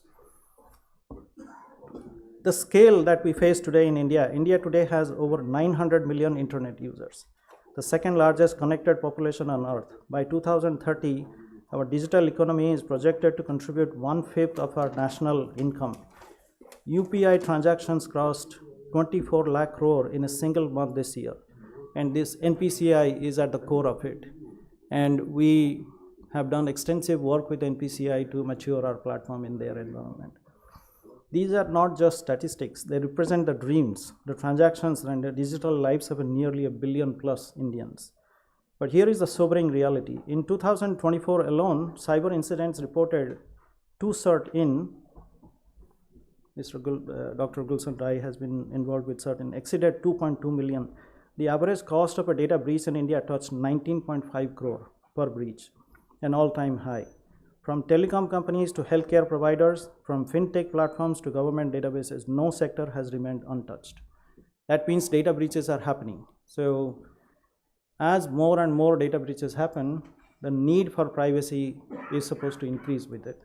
But if we have a good privacy policy in place and privacy compliance in place, data breaches will reduce. As data breaches will reduce, the amount of loss that is happening, synthetic fraud, which is an outcome of data privacy or data breach, which leads to synthetic fraud, is a $3 trillion industry around the globe. Significant amount of money gets lost because of that. And in impacts, if somebody steals 5,000 rupees from your bank account, many people in this room may not even care for it. But imagine the people who are living daily, their daily wages are supporting their food and rent and everything else that they are doing on a daily basis. These are the kind of people that get impacted, and India has a lot of those. When personal data is breached, it is not just information that is lost, it is also trust. The trust of a citizen is digital services, the trust of a customer in their bank, the trust of a patient in their hospital. So if the patient's data gets lost from the hospital, next time the patient may not go to that hospital, may go to a different hospital. The DPDP Act, a foundation for digital autonomy. This is precisely why digital DPDP Act of 2023 and the rules notified in November 2025 represent far more than compliance requirements. They represent a fundamental shift in how we as a nation think about data. Earlier, the company used to collect the data, they used to decide what to do with the data. Now the individual is the owner of the data, and that allows a individual to maintain their sanctity of their own data, and also the identity protection of that individual's identity will become a lot easier. For the first time, every Indian citizen has legally enforceable rights over their personal data. The right to know how it is used, the right to correct it, the right to erase it, the right to say no. This is what is called digital autonomy, the power of every individual to control their digital identity and destiny. Why we chose this part? At Data Safeguard, we made a deliberate choice. We chose to build IT privacy to serve this vision of digital autonomy that MeitY and the government India have articulated. We believe that when organizations can manage consent properly, when they can respond to data principal requests efficiently, when they can demonstrate accountability, everyone wins. The citizen gains control, the organization gains trust, and India gains credibility on the global stage. As a closing remark to the distinguished policymakers, many of you are, thank you for the vision and the framework to achieve digital autonomy. So DPDP would not have been a reality without the contribution. Dr. Patnaik said 2,000 pages of deliberation, High Court, Supreme Court, judges, policymakers, government officials, so many people involved. But many of you also would have helped in defining the framework and the policy matters and giving your ideas which helped in forming it so beautifully. Fellow industry leaders and many of you, let us bring this change, this required change. Let's create the trust platform for Indian citizens so the car drivers don't have to wake up to see money has been taken from their bank account. The bank says we really cannot do much because such incidents are happening every day and the vastness of such incidents are overpowering, meaning every day the banks lose, I've heard this number that more than 10,000 crore rupees are being lost in India every day because of small amounts, but from if one bank loses 10,000 people multiplied by 5,000 rupees, that is a significant number. So the banks also have given up saying, oh, this happens, there's nothing that we can do. For every Indian citizen who entrusts their data to digital services, this is for them. This is about them. Their digital autonomy is our combined mission. Thank you so much for your time today. Thank you for being here, and I appreciate. Thank you again. Namaskar.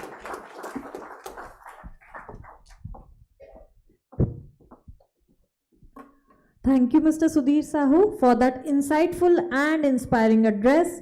Your vision behind data safeguard and the clarity with which you outlined the product's purpose and impact has given us a deeper understanding of how organizations can navigate data protection with confidence.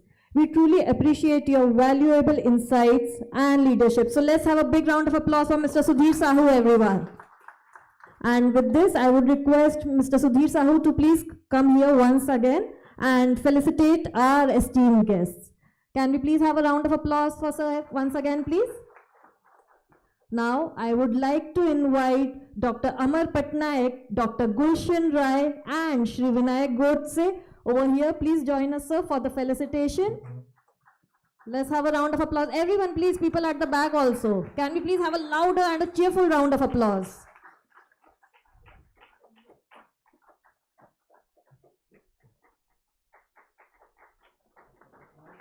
Yes, we should keep on applauding, please. Everyone, come on, let's show some energy as we felicitate our esteemed guests that are present here with us, who took out their precious time and came all the way here to guide us and encourage us and share their expertise with us.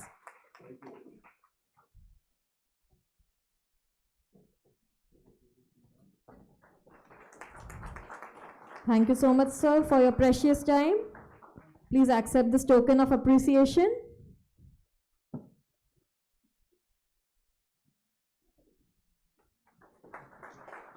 Thank you so much, sir, for taking out your precious time and accepting this token of appreciation from us.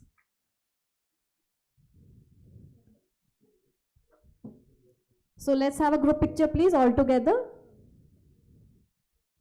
Please, sir, you also join.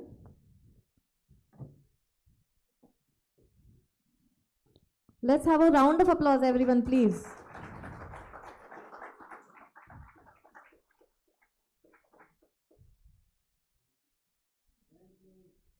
Thank you so much. And with this, I would request Sudhir sir to please stay back here only, because now it's time for the lucky dips. So let's see who that lucky person would be, who will get the prize. And can we please have, okay, sir, please come forward on the stage first, at the center.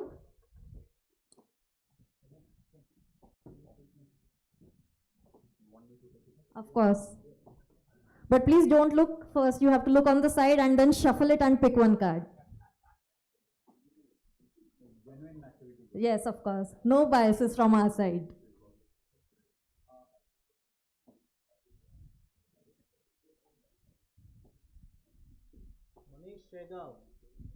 Okay, so it's Manish Sehgal. So our lucky winner here today.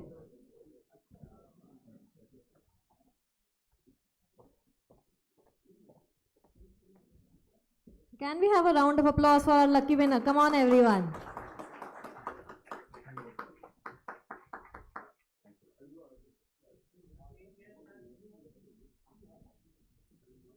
Congratulations, your luck is really shining today. I must say that, yeah. Maybe I should thank the events team who did not put the registration tag for me, for which I had to give my tag to locally created manually. Had the hat surely not done it, maybe I was not the lucky one. Thank you so much. Thank you so much. And one more.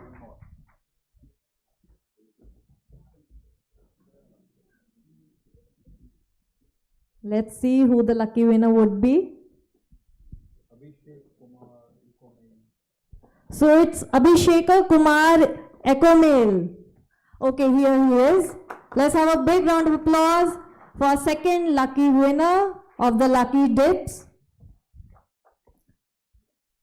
Congratulations.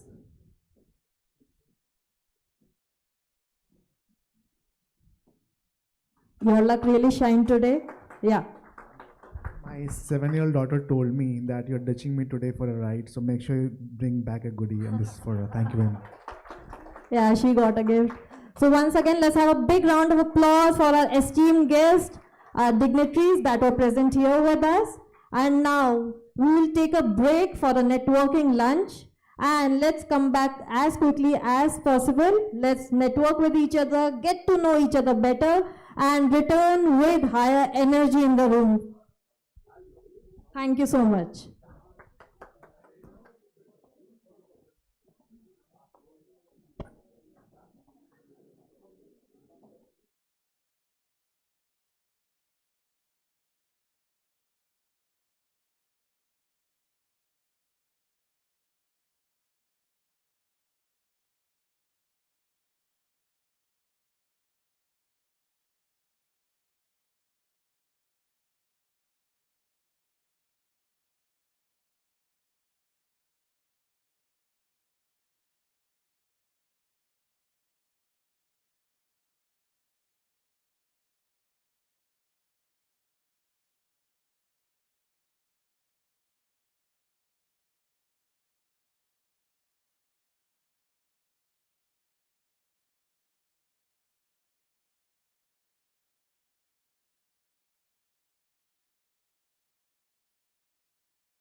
inside the hall area.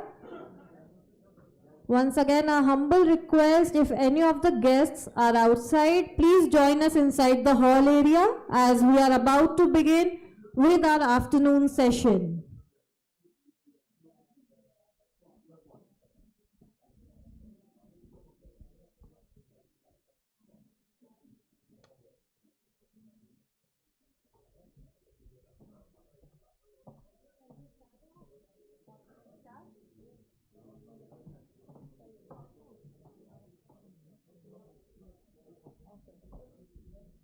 So once again, a kind remember to all our guests, जो भी बाहर हैं, please अंदर आ जाएं as we are about to begin with our session with our panel discussion. So a humble request and a humble announcement for everyone to please join us inside, get seated and get settled down for our next session to begin.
Hey, hi everyone.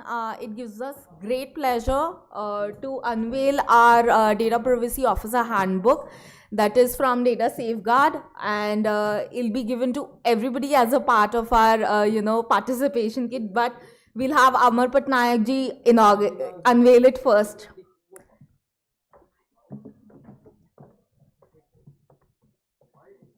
Hanji. Himshika.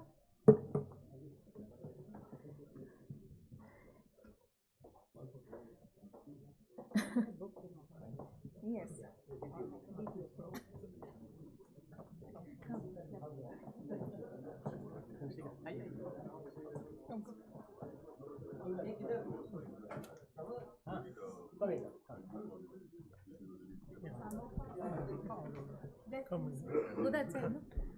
Very little space. So let's have a big round of applause, ladies and gentlemen.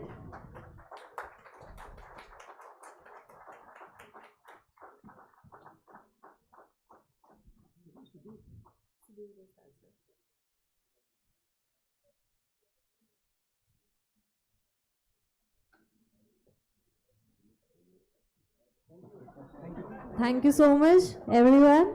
It is an honor and a pleasure to have you all here with us. Once again, thank you.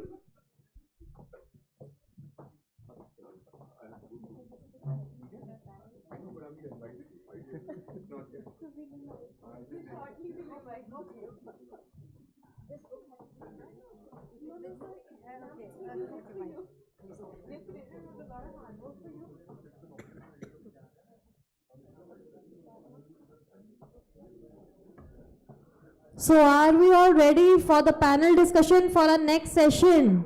Can I hear a yes? Are you guys ready? I can't hear you. Are you guys ready? Did you all have your lunch? Did you like it? Enjoy it? Then please show some energy. Are you all ready for our next panel discussion? Lovely. So that's the energy I was looking for. Also, let's do a short activity together to just energize ourselves after the lunch, post-lunch. Let's do a short activity. First, I want each one of you to raise both your hands up. Both the hands, please.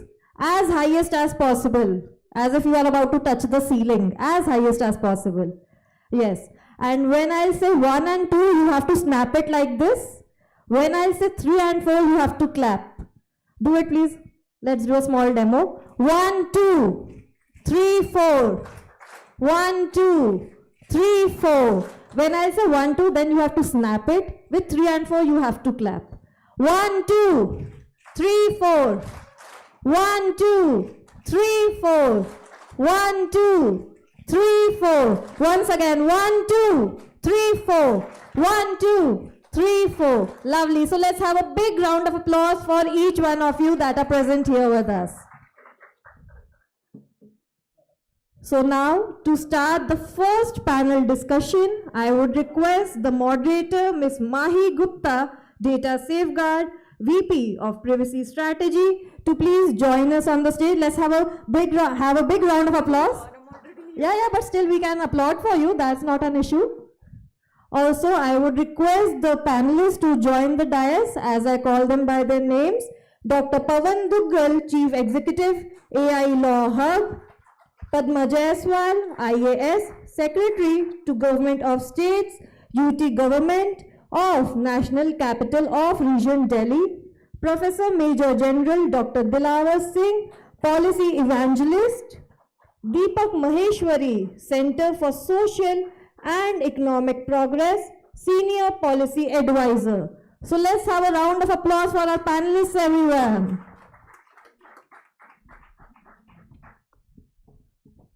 So over to our moderator now.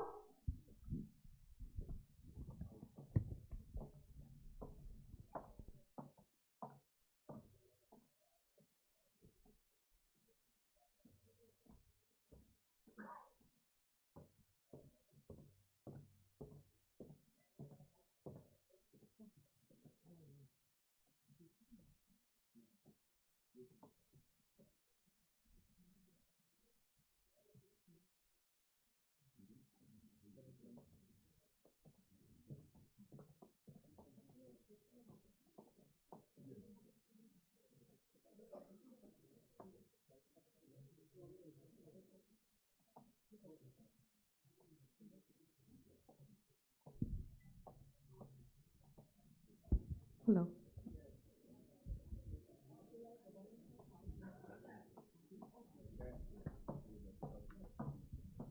So before starting with the panel discussion, we would like to present a token of bouquet to our lovely panelists. Can we please have the bouquets? First, for Dr. Pavan Duggal, Chief Executive, AI Law Hub. Let's have a round of applause, everyone, please. Padma Jaiswal, IAS, Secretary to Government of States, UT Government of National Capital of Region Delhi. Let's have a round of applause. Let's keep on applauding. Professor Major General Dr. Dilawar Singh, Policy Evangelist.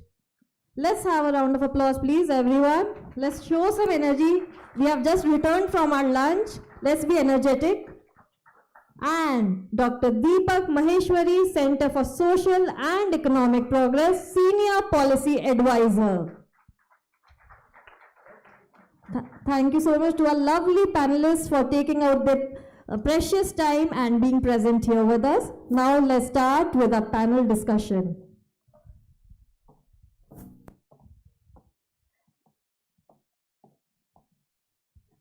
So the first topic for this discussion that we have is around how privacy can be used from a human-centric value perspective, and how DPDP compliance comes, into picture, and how does it ensure that for an organization perspective, it is no longer about, ticking check boxes and making policies which are very, very robotic in nature, which are more, decentralized, non-human in nature, and make policies which are understandable, like Section 5 of DPDP, right, calls out for granular notices. How are you going to ensure that as an organization you're making granular notices?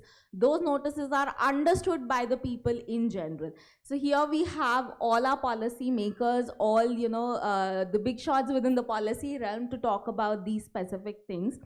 So I think, ma'am, I would want to understand from you, from an organization, from government being an organization, right? How do you ensure that every aspect of synthesizable compliance is ensured in all 22 regional languages, and is understood by people in general? How would you ensure that?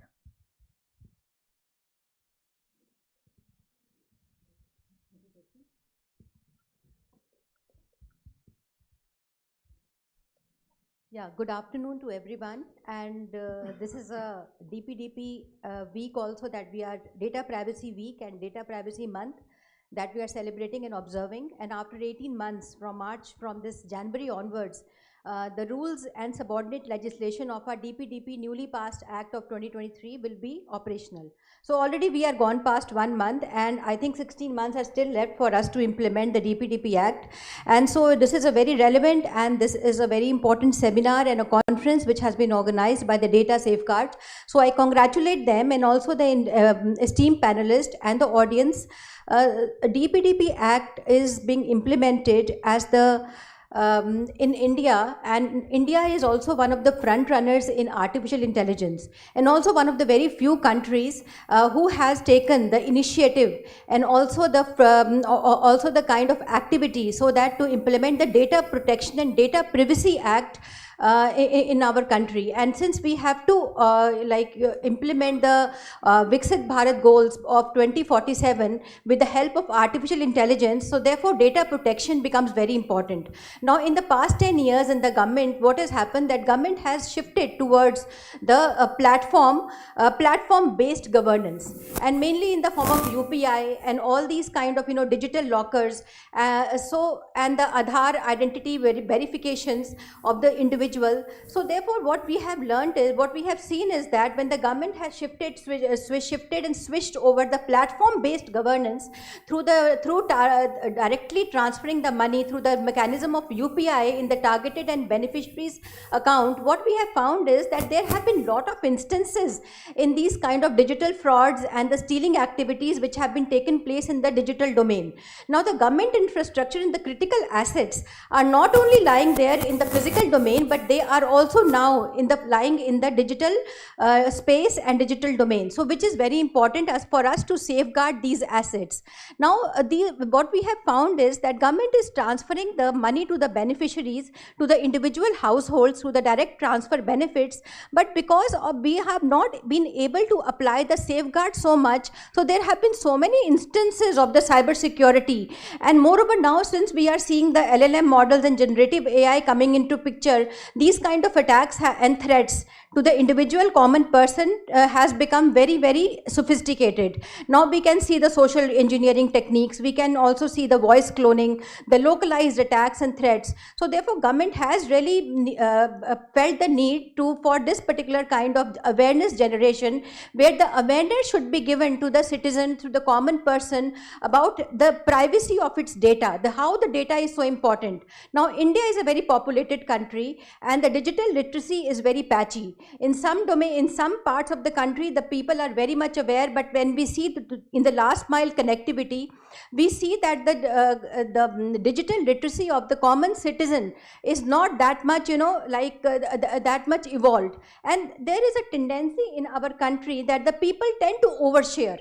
Whatever data that we have, we tend to overshare, whether it comes to sharing the OTP for transacting the UPI transactions, or whether if we want to take some kind of benefits or sometime societal privilege of some schemes and programs, we tend to share our identity than what is required. So this kind of a thing has to be contained, because since this is the bad guys, there is a constant mice and cat game going on between the bad guys and the good guys, and therefore we have to see that these kind of oversharing of the data, of the personal data, is not leveraged by the bad guys with the help of these sophisticated instruments, and the system and the trust and the confidence in the system is not eroded. So because of this, the government has brought out this particular DPDP Act in 2023, and also that we have to see that the AI innovations and experimentation of the country is also proceeded further in a more systematic manner.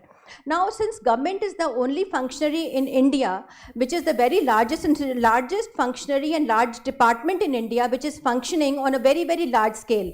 And the basic objective of the government is to deliver the social equity and social justice, and for diversity and also inclusion. And India is also a very diverse country. So in this act, you must have seen that the principal beneficiary is the major component, and the citizen and the common person is given the principal status in this particular act, and they are the people who will decide what to do with their data, how to decide and how to deal with their data, whether in what manner it has to be stored, and for how long the other person in the fiduciary aspect can secure that particular data.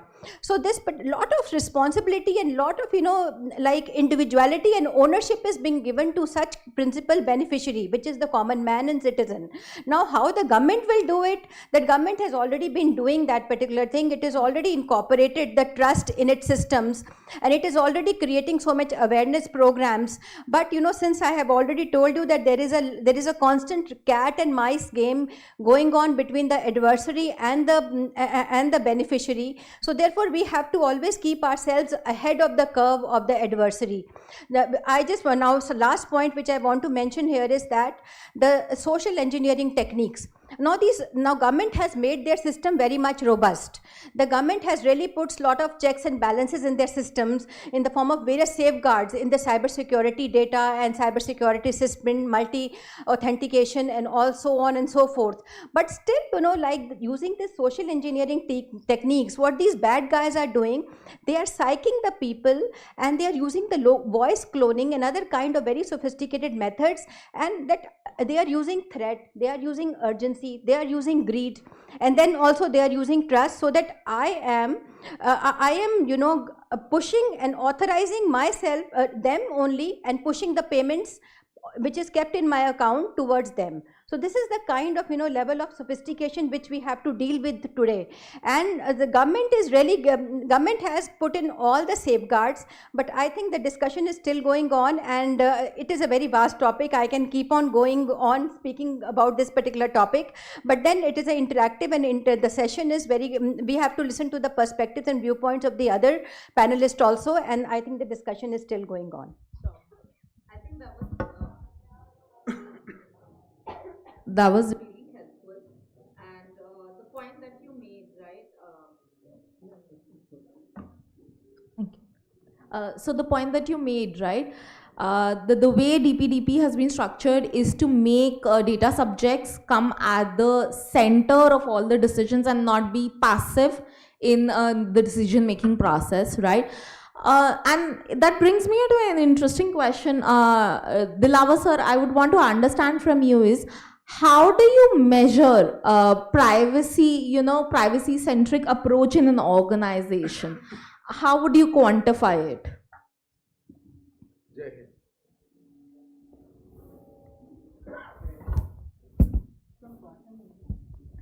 Thank you. For that, we remember Jai Hind. Jai Hind means, to start with J, J means it has to be just. Just means to all stakeholders. This data privacy aspect has to be understood clearly, and it has to take into account the interest of everybody. There is a race today. The race is between your ease, your comfort, which is making you to give a lot of data. Whether it is Swiggy, whether it is something else, you are giving data. Something comes on the reel and you say, okay, I'll give this data. So for your ease, you are giving a lot of data. We have to create, next Jai Hind mein A aayega na, awareness. We have to measure the awareness that whether this data I should give or not give, whether it is in my interest to give or not give, how much to give, and as being rightly said, we must have those possibilities where we can say that no, it has to be raised after one's use, or it has to be kept. Next thing is I. So I means that it has to be very clearly take into account the interest of the privacy of the individual. I is individual interest, and the privacy has to be taken into account, whether that is being done or not. And then you come to H. There is a lot of heterogeneity today. Whether it is laws, regulations, policies, interests, needs, demands, all those need to be brought into some kind of a homogeneity into every organization. And inter-organization, and also then organization and the government and the individual, everybody has to come into some kind of a homogeneous overall system of systems, as I call it. If you do that, then it is more clearer. Then comes I again, and this is integrity. The integrity of the data, how we are trying to maintain it. And then is the N. N is a very great factor today, because lot of negations you have to create the awareness in the minds of people, what all has to be negated. Like you should not be giving your data for everything every time. When I use most of the systems, I say only this time. Lot of people say it every time. So you must know the negations, how many negations I can apply. Well, if I may be knowing, if the option is not there, how will I do it? So those should be available also. And last is D. D is dynamic. As Amar sir has said, now this entire thing is going to be very, very dynamic. And in this race, whether it is the individual or it is the organization, everybody has to see as to how things are changing. Like, let me give you an example. He was mentioning about the cross-border trade and everything. The amount of changes which are coming every day now in the last 2 months is mind-boggling. We are not able to keep pace with them. I write an article in the morning. By the afternoon, the editor is saying, sir, it is outdated, dusra isko update karo. So, this dynamism that has come in is not only in the data per se, because you see, the data is at rest, the data is in motion. And right where it is being stored to the edge, every stage, as Amar said, that privacy element has to be taken into account. That privacy element, now most of the people were doing only the data security and safety at the storage level only. Now while it is in motion, nobody is doing. But now people are coming up with that also. So that privacy and security safeguarding aspect, while the data is in motion and various stages of the motion, that also has to be taken into account. I can say that a lot of corporations have started doing it. The large multinationals have started doing a lot of things. I can see some things being done by the Google. The options are now improved, and they are now measuring from the number of places where a user is denying the option.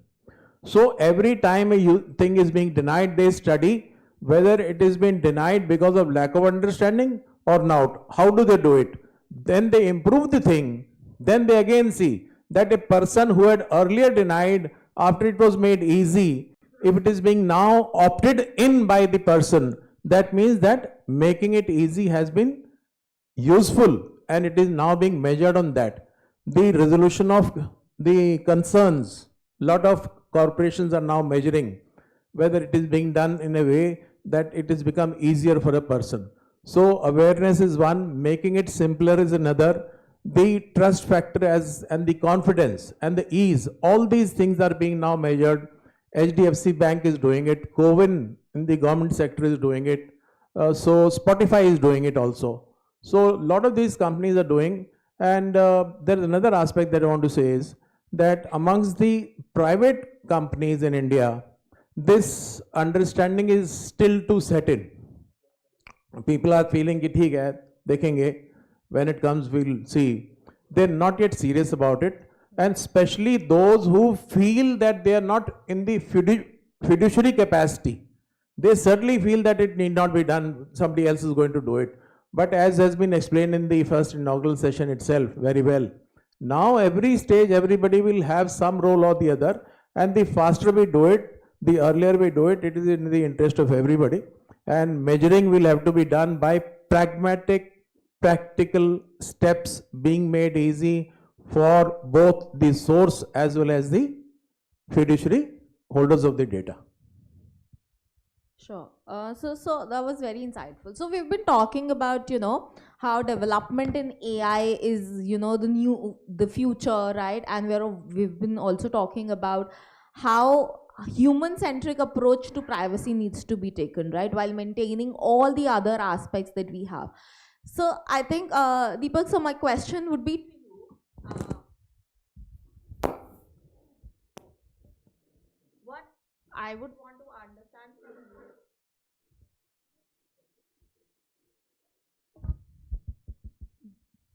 So, what I would want to understand from you is the fact that, while we're talking about human-centric privacy, right? How is it going to happen in terms of the organizational aspect? Because we're moving to innovative solutions, deployment of AI, and we're moving at such a fast pace, right? So, how do you scale it for enterprises? How do you make privacy more human-centric for enterprises? Okay, thanks, Mahi. So when we are looking at this whole issue of data protection, I think we should remember a few things. Number one, and we are talking about AI. AI itself is actually older than internet. Okay, AI as a term, artificial intelligence, was coined in 1956 at Dartmouth University. Internet came about a decade later. Second thing is, if the government of India had followed its own Gazette notification decision of July 25, 1998, we should have had a data protection framework when 27 years back, by the eve of Republic Day on 25 June 1999, we should have had. Because that time, on July 25, 1998, the government had said that we shall have a cybersecurity and data protection framework within 6 months. It's a Gazette notification, by the way, okay? It's not a speech of some official. However, yes, a lot of water has flown down the river, and finally we did get an act that got the president's assent on 2023. I think, no?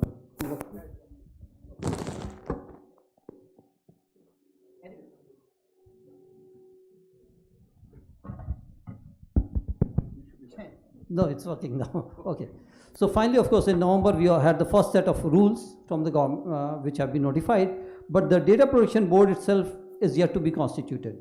So let's see, and let's hope that it comes in place soon. At the same time, now coming from an organization perspective, when we are deploying AI at scale and speed, it's natural that a lot of personal data is being captured, not only directly but indirectly.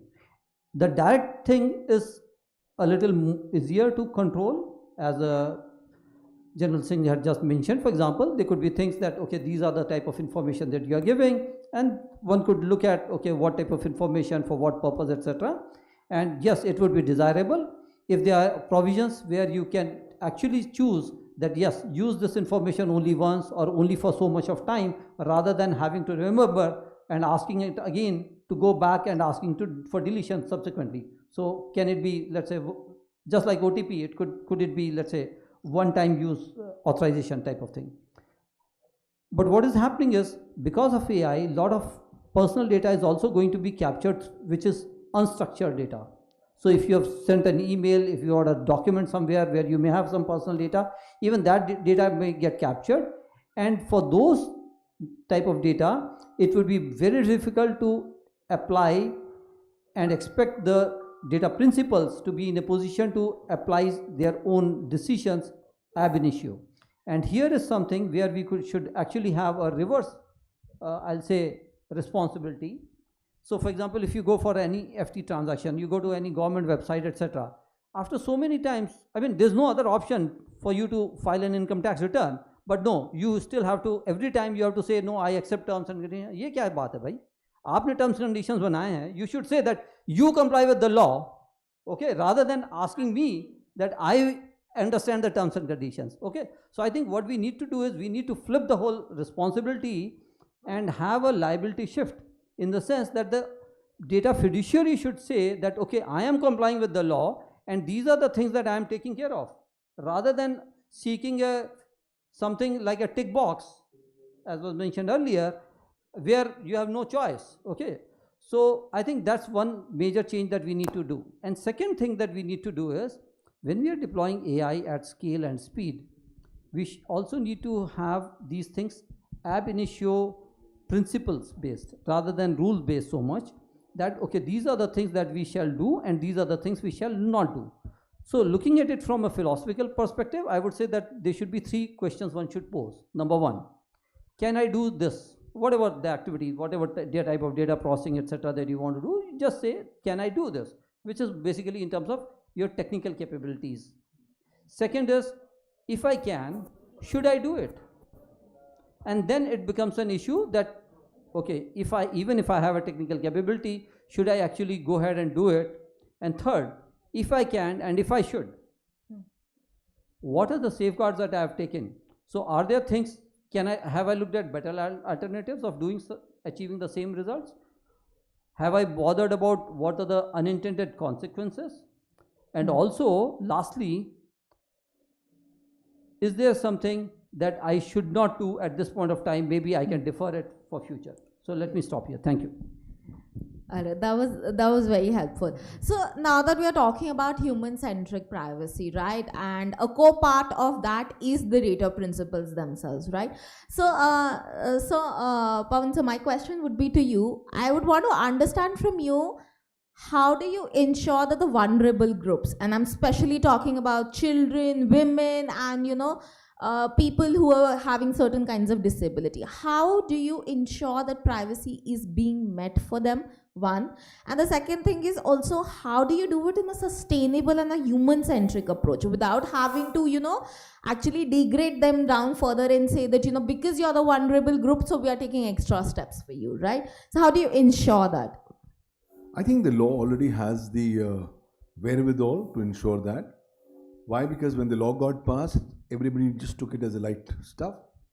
Today, when I look at the law and its impact, I'm reminded of Chernobyl and the elephant foot that came to be formed after the Chernobyl explosion. Now, that elephant foot is potentially the most radioactive stuff that humans have ever produced. I expect this exposure towards minimum liability of 50 crores and maximum of 250 crores is enough to wake up every stakeholder. Nobody in India, in their sane senses, has 50 crores or 250 crore rupees as loose change to give, or even as an FD to make. Okay, that should come, push come to shove, I'm going to give it. The second safeguard why the government has made it sure that the vulnerable sections will be taken care of is the fact that the recipient of this 50 crores or 250 crores is not a private entity. It continues to be the government of India. The payment goes to the Consolidated Fund of India. Okay, people only stop up to here. Okay, that's all. I go beyond. I said, I don't have 50 crores. I don't have 250 crores. I raise my hands and tell the government, do what you want to do. The government says, no problem. I consider this as arrears of land revenue. पुराने ज़माने में एक लगान होती थी, सरकार को लगान लेने का अधिकार था. So this is now the new digital lagan that's coming. So you don't pay. The government has the power to go ahead and attach your assets. The government has the power to sell your assets. If that's not sufficient, the personal liability of the top management gets kicked in. So there are so many layers of exposures that I think nobody in their sane senses would want to play with fire. This is fire.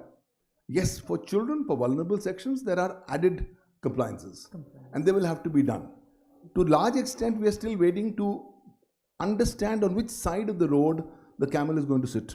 And to that extent will be the actual advisories or the notifications given by the Data Protection Board as they come across. I still see the DPDP Act and the DPDP rules as still broad umbrella frameworks. I don't see them as day-to-day firefighting mechanisms. I still see need for far more clarity, but right now, everybody still believes that we are a nation of cricket lovers and we love to have one utopian dream, and the utopian dream is to hit 6 sixes on the last 6 balls of the T20 match. And we are confident that we'll be able to do so. I can tell you with utmost humility that 99% of Indians will fail in this. We will never be able to hit 6 sixes. So in a scenario like this, the only option is to go ahead and start preparing. 2 months have already gone by. Hold on. Today is the 24th of January. It was only 13th of November that the notification came, and we are still in the talking mode. I think people will still be in the talking mode till about May, June, July, August. It's only when it hits you'll actually wake up. But the problem is your ability to do your compliances for these vulnerable sections is going to be very, very limited, hindered. And if you think you will do no beta testing and jump into fire, good luck. All the best to you. Why? Because the fire in any case is going to eat you up. So the only stuff is it's just your due diligence. I believe that the DPDP Act has put almost all of us as part of the center point of the digital Kurukshetra. We are being exposed from all 360 degrees. I have only one choice. I have to pick up and wear a fire suit, Suraksha Kavach. And my only Suraksha Kavach is to go into the Sharan of law and say, hey, I surrender and I comply. I comply with the provisions of the DPDP Act, I comply with the DPDP rules, and that be it. So that once I do that, my exposure gets limited. And even if I've done partial compliances, I can still ride my luck and say, maybe I'll do 2 things. Number 1, I'll try to show my mitigating circumstances to the Data Protection Board and try to reduce it. Number 2, I will even go through the voluntary undertaking route and maybe try to avoid a potential fine coming in. But that's, riding your luck too much. I think the better stuff will be to understand the import of the legislature, try to fill that up as soon as possible, and don't play with fire, because one fine, and I can guarantee you that 95% of the concerned target entities will be wiped out of business. So here is a question of existential threat. Is your business going to exist tomorrow or not? And I think the DPDP has an answer. If I comply with DPDP and I don't comply with anything else, I'm reasonably sure that my business will still continue. Thanks. I think that was very insightful. So I think from the panelists, and the panelists would agree to this, we have to keep in mind the fact that, human-centric approach to DPDP needs to be taken. And also it's not about, making data subjects passive in the, whole decision-making process, but making them more active. So thank you all for your insightful session. We'll move on. Thank you, everyone. If you have any further questions, they're all here. You can ask them.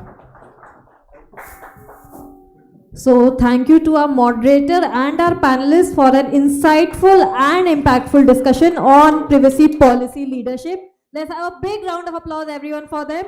Also, we have a small token of appreciation for our panelists. Can we please have them on the stage?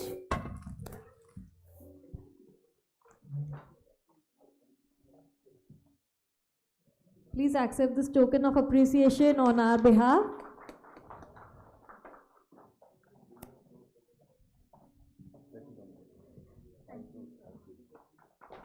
Thank you so much, sir, for taking out your precious time and being here with us.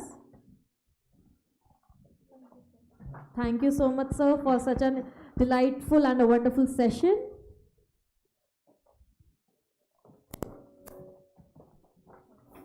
Thank you, sir, for accepting this token of appreciation. Let's have a group photograph together, please.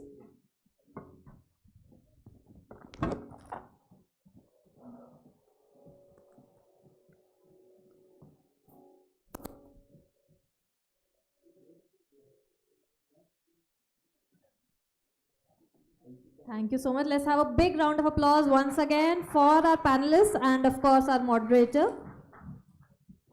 With this, we will move to the second leadership panel on the theme DPDP Act Business Procedure. To begin the panel discussion session, I invite the moderator, Mr. Manish Sehgal, partner, Privacy and Data Protection Services, Deloitte, to kindly join us on the stage. Let's have a big round of applause for our moderator, everyone. Now I would request the humble presence of our panelists on the dais, Ms. Richa Mehta, Regional Privacy and Data Protection Officer, Regional Privacy and Data Protection Officer at APAC, Ms. Lagna Panda, Ms. Lagna Panda, Partner, Data Privacy and Competition Law, AP and Partners. Mr. Ram Kohli, General Manager, Risk and Compliance, Wipro Limited. Mr. Chetandeep S. Batra, Senior Privacy and Security Consultant, EY. And Mr. Rahul from EXL. So let's have a big round of applause for our panelists, everyone.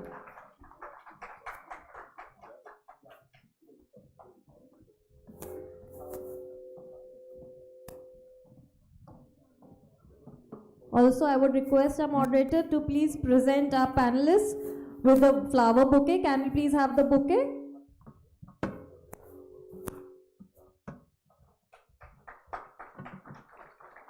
Let's keep on applauding everyone. Let's fill this room with energy with your vibrant applauses as we welcome our panelists on the dais.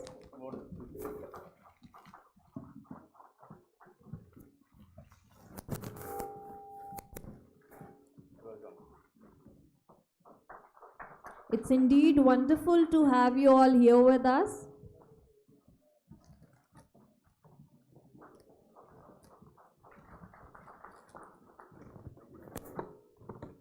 And now over to our moderator.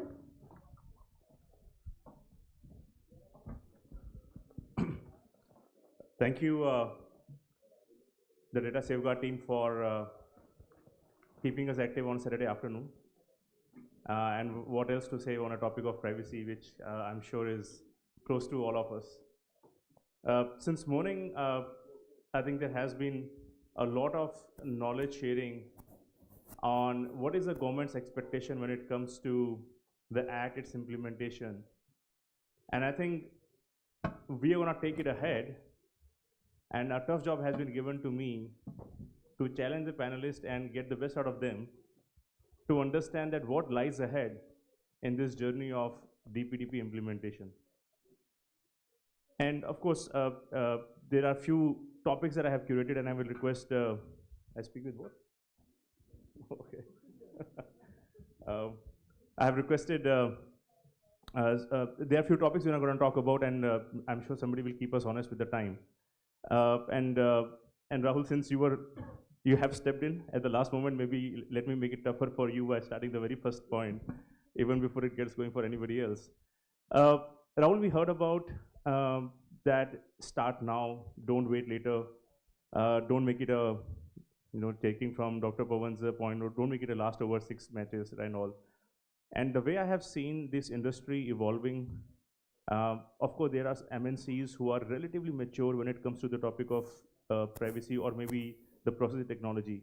But Rahul, in India, majority of the industries would fall in the category of MSME, who may not have seen that level of maturity, but they are still expected to do the rightful when it comes to an act. You are quite experienced in this field. If I was to represent on behalf of those MSMEs and ask you that, what are the top 3 most practical recommendations that you would want to give as they embark their journey or they're in process of doing it, so that the common pitfalls that you may have seen, they can avoid those, purely because the runway is too short and we all have to get going. Over to you, Rahul. Sure, Manish. First of all, good afternoon, everyone, and thank you to all the panelist speakers who came before us. I think you guys did a fabulous job in setting the tone. So, and thank you, Data Safeguard team, for setting this up. Coming back to your question, I think small, medium scale industry are always struggling for resources. We all know that they are constrained. Unlike larger enterprise where they typically for these projects, and I'm raising my hand, we go to our investment forum and ask additional budget and often do get it, looking at the criticality of this. For medium and small scale enterprise, Manish, I will say I'm taking a leaf out of Dr. Amar, like know your data. I think it's very important you know your data footprint, minimize it as much as you can, because if you can eliminate the risk in a manner where it doesn't hamper you, I think knowing your data estate is the key thing. You will know your obligations and then you can work around that. Second, engage with a partner who has done this. That will save you time. That will save you the precious resources you need to get to a stage. And then, like any key initiative, the enterprise needs to show flexibility to change the way of working. I think we can't live in our past to say, hey, we often hear that phrase in Hindi, यहाँ तो ऐसे ही चलता है, हम तो ऐसे ही काम करते हैं. That won't work anymore. And I think Dr. Pawan just mentioned, this is an existential crisis. If you don't wake up now and you don't invest time and material, have the right partner, know your data risk, and then ensure that you're willing to change the way of working, probably in a couple of months you might not be here. So that will be my approach, Manish. Sure. And I think the last one is the most time consuming, because that's about changing the culture of an organization, that they need to understand just having a data doesn't mean it belongs to you. There is a purpose for it which has to be dealt with. And on a light note, the second point that you mentioned, reach out to a partner who can help you. By the way, it was not scripted, he just mentioned it. I never realized he is indicating towards me on that. A lot of partners. But I'm the one moderating right now, having a mic, so I'm just taking advantage. But thank you so much, that Rahul. I'm sure, I think the most important step, and usually it is said that in the gym, the most heavy weight is the door of the gym. Start getting into it, start your journey, and then you take it over. With that, Lagna, maybe I'll come to you for your thoughts. Now, taking from where Rahul left in terms of know your data, every organizations in today's world definitely have a third-party supply chain ecosystem. And we all have read the law and we understand that the way the act is being looked at, the principal ownership is with the fiduciary or significant data fiduciary, which means that if you are letting the data go outside your environment, it is your responsibility to keep it safeguarded, and if you don't do it right, you will still be held accountable. Lagna, according to you, what are those safeguards that data fiduciaries should consider to bring this element of know your data, which is going outside? And then flipping the coin, that what should be the ways of working for data processor when they are working with the data fiduciaries, so that equilibrium is maintained, and end of the day it's an act, so nobody will be dispersed. So your thoughts, Lagna, on that? Right. So as a lawyer, I'm going to give a slightly legal answer here. Absolutely. And I mean, as we know, the law, I mean, puts the entire obligation and risk with the data fiduciaries, which is why when any data fiduciary is undertaking a data processing arrangement with a vendor, it's very important to set out in the greatest detail possible what should the obligations of the data processor be, so that the data fiduciaries' risks and liabilities under the law remains minimized and is as minimum as possible. So that should basically be the effort of every data fiduciary. Now, there are some things that data fiduciaries can keep in mind, when they are structuring their data processing agreements, or when they are thinking about, entering into these sort of arrangements. One is, of course, because the data fiduciary is an entity who decides the means and purpose of processing personal data.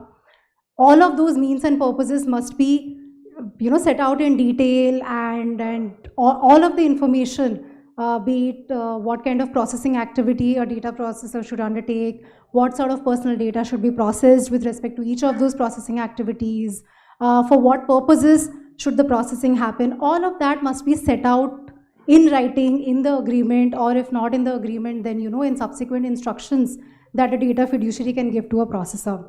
That apart, to sort of safeguard one's, because ultimately we are talking about risk allocation here. It's basically a risk allocation that's happening between a data fiduciary and a data processor.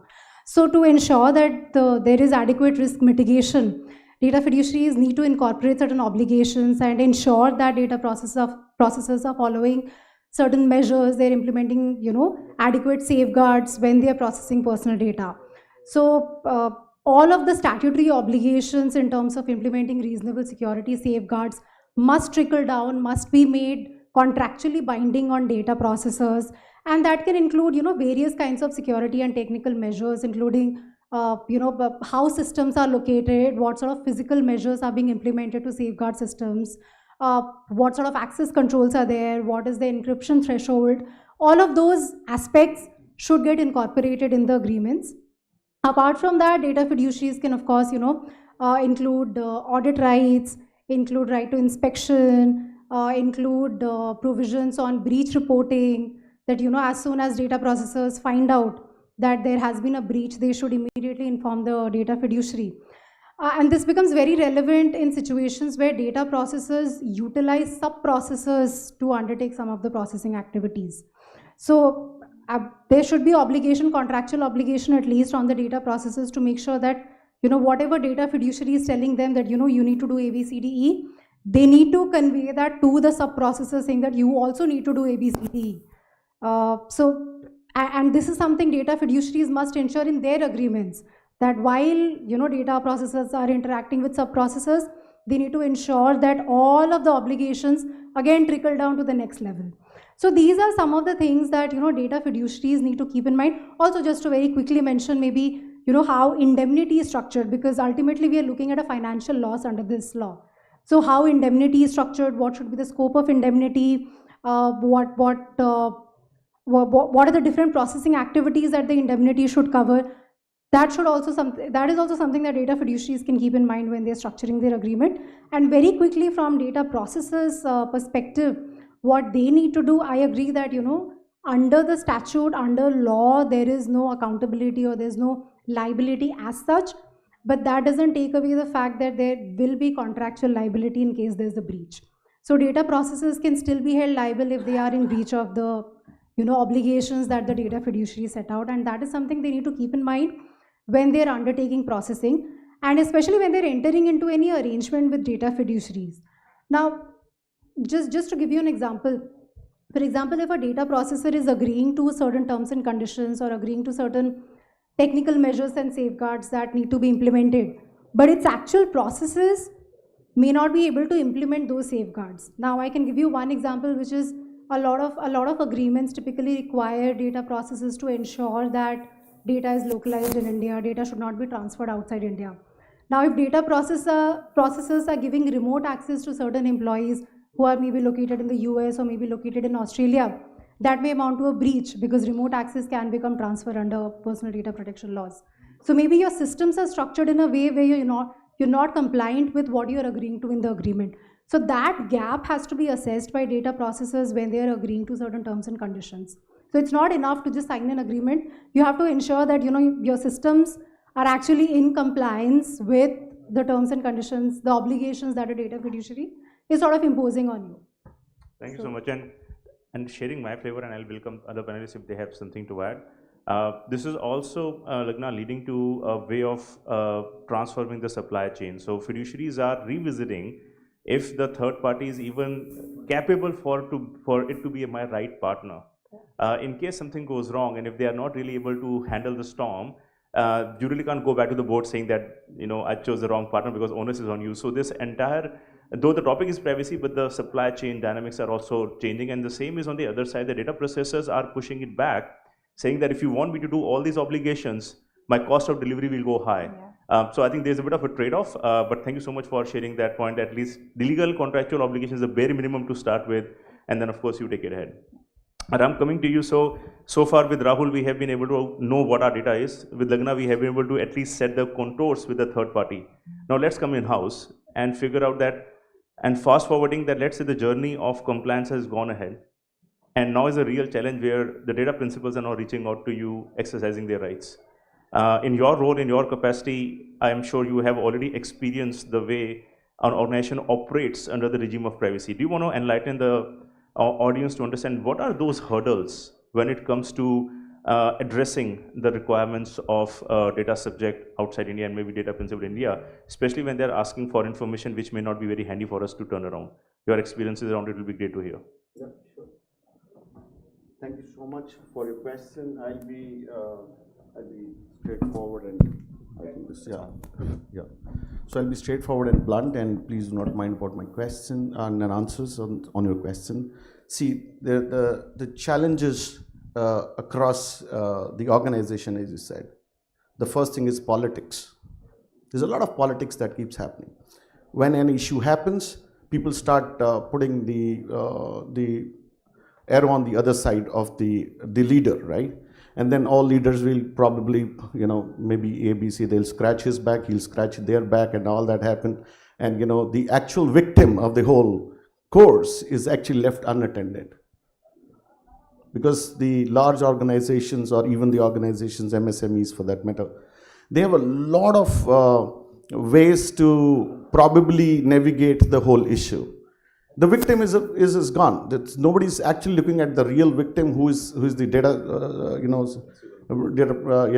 the subject request or anything of that sort. So there is a lot that goes for a victim in the entire journey. And why so? And because you imagine if privacy of an individual is lost in the overall course of whatever an incident or a law is concerned, who is compensating that person? Is the government saying that I will compensate an individual because of any privacy breach that may so happen by any entity on the earth? Is the government talking about that? No. So the point is politics, boss. Okay, it all starts the moment issue happens. If there is no issue, there is no. So everybody is doing hangy bangy and all of that, right? So one has to really get out of it, right? So, and then the second thing is. There has to be one single accountability of a person who will take a call for the entire function of this privacy, right? There cannot be multiple stakeholders taking the responsibilities and accountabilities and so on and so forth, and everyone is confused who is actually one single person who is accountable. There is a challenge. This is a real challenge. Nobody wants to talk about it. Because it's a tough question, and when it comes to a closed room, it is a tough question, right? So I think those things, one single, there has to be one has to grow mature now. It's about an individual who is who is the victim, right? So one needs to stop the politics and start thinking about an individual person. The government should also think about it. How is government compensating an individual rather than making only laws? Third is, as I said, is the the point what I was saying is, brother, on the point. Anyways, I'll go to the next point. Is the another, yeah. See, the other point is the unique identifier of a data set. So there are multiple systems in the organization to, as the ma'am was saying, to have this entire stuff working. You will have to look back and see many other systems which needs to upgrade, or we need to consolidate or integrate, which is yet not happening, right? And if it is happening, still the challenges of a unique identifier. If I have a request from a data subject that please delete my data permanently from your system, it's a simple statement, right? Now we do not know which system to pick up. And if I picked up a data from one system and if I delete it permanently, I am not sure that if I've deleted it from all other systems. So the challenge is about a unique identifier, right? So there's a lot that needs to be done if in case of a time challenge, and I'll stop here, but then there's a lot, brother, there's a lot. There's a lot that needs to be done in India, okay? Yeah. All these conferences, everything will continue to happen, but you will still find a victim standing outside. Absolutely. It's going to happen. I write it until people do not change their, and when we talk about a subject, it has to go into the blood, not on a paper. If you keep making policies, processes, rules, acts, regulations, anything and everything, and it is not going into the blood of an individual, of the corporates, of the partners that we are talking about, it's not going to work. You need a partner who can put it in a blood, right? Once the liability goes from a law from 50 to 250 crore to come to an individual, things will happen. Otherwise, things will not happen in India. Thank you so much. Thanks. In fact, your energy and passion definitely shows that you have really gone through it and rightfully asked that question to you. Thank you so much for sharing that. Chetan, coming to you, going back, Rahul told us, know your data. Lagna help us to understand how we cover our third parties. We heard the operational challenges. Now, in midst of this, to avoid these situations to happen, there's an ask or an expectation from organizations to have the right safeguards and the right techno-organizational controls, right? Yeah. But as we heard this morning, that intentionally the law has been kept more principle-based and not prescriptive-based. So far, with your experience, what would you and how would you define, what are those technical and organizational safeguards that should be considered in ensuring that the journey is quite smooth? Yeah. First of all, thank you so much, Manish. Yeah, it's great to be here, and thank you so much, Data Safeguard team, for having me on the panelist. So coming on to the question, see, when DPDP came in 2023 now, so it came as a challenge and an opportunity for us. opportunity because we have to create a risk-based approach to rely upon, because we have to determine the aspects of privacy from its core. Secondly, if I call upon its opportunity as a challenge, it should be that the organization must have an uncertainty that they are DPDP compliant or not.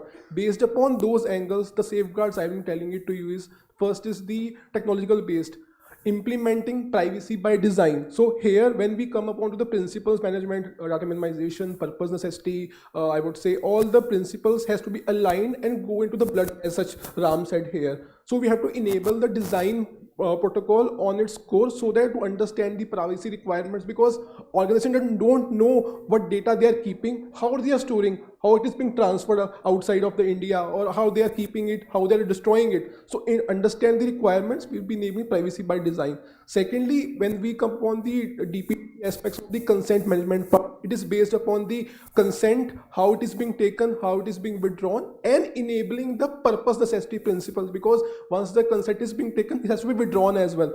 All the data sets of the persons, people has to be linked and also enabling those standards, the accountability principles, the RUPA requirements, which is an industry standard. It's not defined in DPDP as such, but yeah, there's the particular standards. And then lastly, security protocols that do we have, that there should not be a military grade security protocols, but yeah, as far the encryption is concerned, role-based access is concerned, so all the incident management is concerned. So we have to determine those angles. I have a little less on time, but yeah, these are little standards that have to be follow, privacy management, privacy training, and all those standards we have to determine as per during the gap assessment and the compliance part, yes. Thank you, Chetan. I'm sure there's much more to it. I wish it was so simple for us to have techno-organization controls being discussed in 2 minutes. But I was told that after second bell, the person will come and snatch our mic. I don't want that to happen. That is why I have to keep it very short. I'm the first one sitting here, right? So I don't want that to happen. We would have loved to continue it, but the only intention of this meeting was, or the session was, to give a perspective that what are few things to start with, go beyond the theories of policies, go beyond your organization, know what is happening outside the organization. And of course, we heard the operational and the technical organizational setup that is required. I hope we did justice to whatever time we have. Thank you so much for listening us out, and have a great day. Thank you.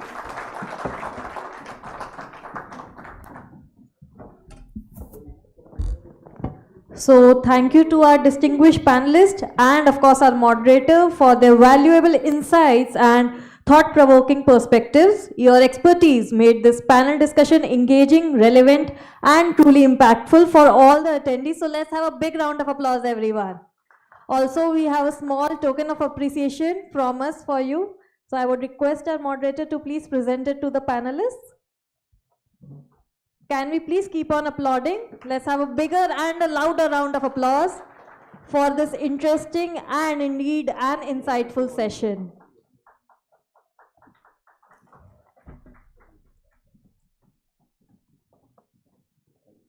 Thank you so much, ma'am, for your wonderful and precious time.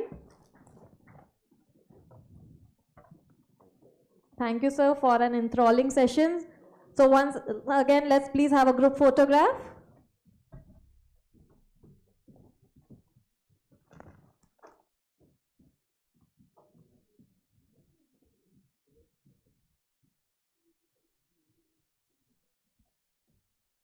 So let's have a round of applause.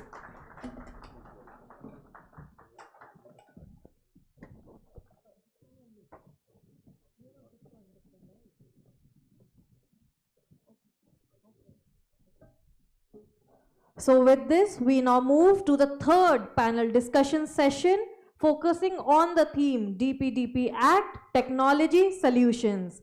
To kick off the panel discussion, I invite our moderator, Ms. Himshika Jain, Privacy Operations Head, EXL, to take the stage. Can we please have a round of applause for our moderator as she joins us? Also, I request the panelists to please come on the stage and take their seats on the dais as I call them by their names. Mr. Gautam Mehta, Vice President, Technology, Sage Publishing. Mr. Karthikeya Raman, Associate Partner, Grant Thornton Bharat LLP. Mr. Gaurav Khera, Partner, Data Protection and Cybersecurity, Deloitte. Mr. Dhananjay Khanna, SVP and CISO, SBI Card. So let's have a big round of applause for our panelists and our moderator. Also, please, can we have the bouquet to welcome our panelists here with us?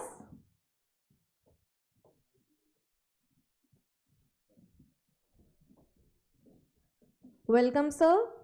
Let's please keep on applauding for our lovely panelists that are present here with us as we welcome them for this wonderful and an enlightening session that we'll be having as of now.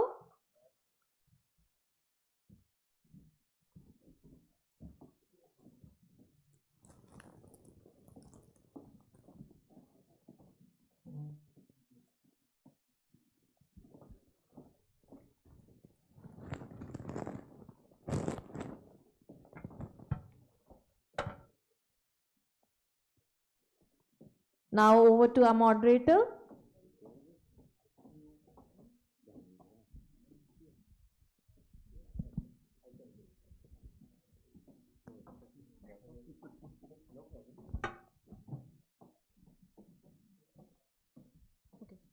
So I'll start the session.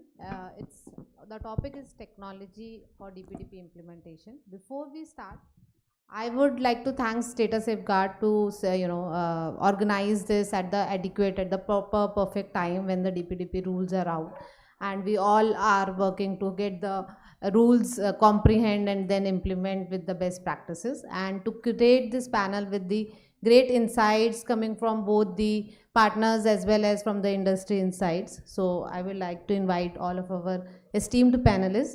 So before we start, I think the stage has already been set before by the panelists who came before us to make us understand what exactly needs to be done, where are the gaps, and what the rules are saying. Now we would like to analyze how, what has been discussed, how we should implement what needs to be done. For a country with a scale like India, where we are going to implement data privacy, where the scale of millions of consents are going to trigger in, where the thousands of data flows and hundreds and thousands of data subject access requests, petabytes of data each organization is going to manage. How do we think such a scale can be managed by manual spreadsheets which are currently in place? What are the changes that we would expect from a technology standpoint? This is the topic. So my first question is for Mr. Gaurav. Considering Mr. Gaurav Mehta. Okay, sorry, Mr. Gautam Mehta. So my first question is, considering the consents, right?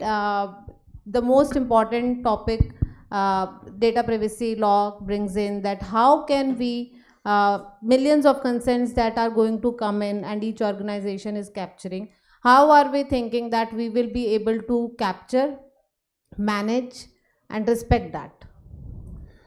Sure. Thanks, Himshika, and thank you, Data Safeguard, for giving us this platform for sharing our views. Before I answer that question, I just wanted to share a couple of observations, how things are changing.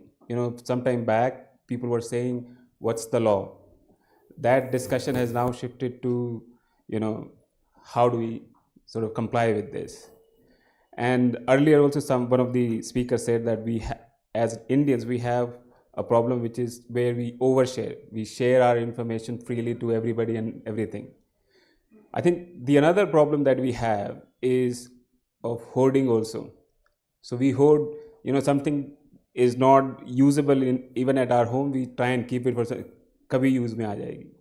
Similarly, there is a lot of data that flows around in our organization, which their departments are not really trying or willing to delete or purge that data. Now, I think for the technology leaders, this law has given us the opportunity to tell them that this is something which is very, very important. You have to define your data retention policies and all of that, and you need to purge your data, so your storage costs and all of those things also reduce. But having said that, to answer this question, so in terms of technologies, there are a number of things that you need to keep in mind. When we talk about the consent management, So you need to have a proper consent management platform which can give you itemized consent information to you. You need, as per the law, you need to capture consent for the specific purpose that you have collected it for, and therefore you need to be able to provide that information to the data subject. And at the same time, you also need to provide them the mechanism to revoke their consent, to withdraw their consent, to delete it, and all of those kind of things. Additionally, your consent management platform needs to have the proper audit trail when something was changed and all of those kind of things, to ensure that there is nothing going on in the back end. And the last last important thing is that you need to support multiple languages. As per the Schedule 3rd, I think there are 22 languages that our the privacy notice needs to support. So those are the kind of things you need to be compliant with. So that's where I'll stop. Yeah. So we hear you well, that consents in different languages are getting captured, and there exist already the technology solutions that can capture it, respect it, and then we can make it auditable as well, right? My next question goes to Mr. Karthik, which says that we all know that data privacy law has given data privacy rights to the data principles, which move from access, correction, erasure, etc. Which all technology solutions and how can they help us in making the right or figuring out, discovering the right instances of those where it exists in the whole infrastructure of the organization, which is currently fragmented in terms of structured and unstructured data? Thank you, Data Safeguard, for giving us the opportunity to come on the stage and share our views.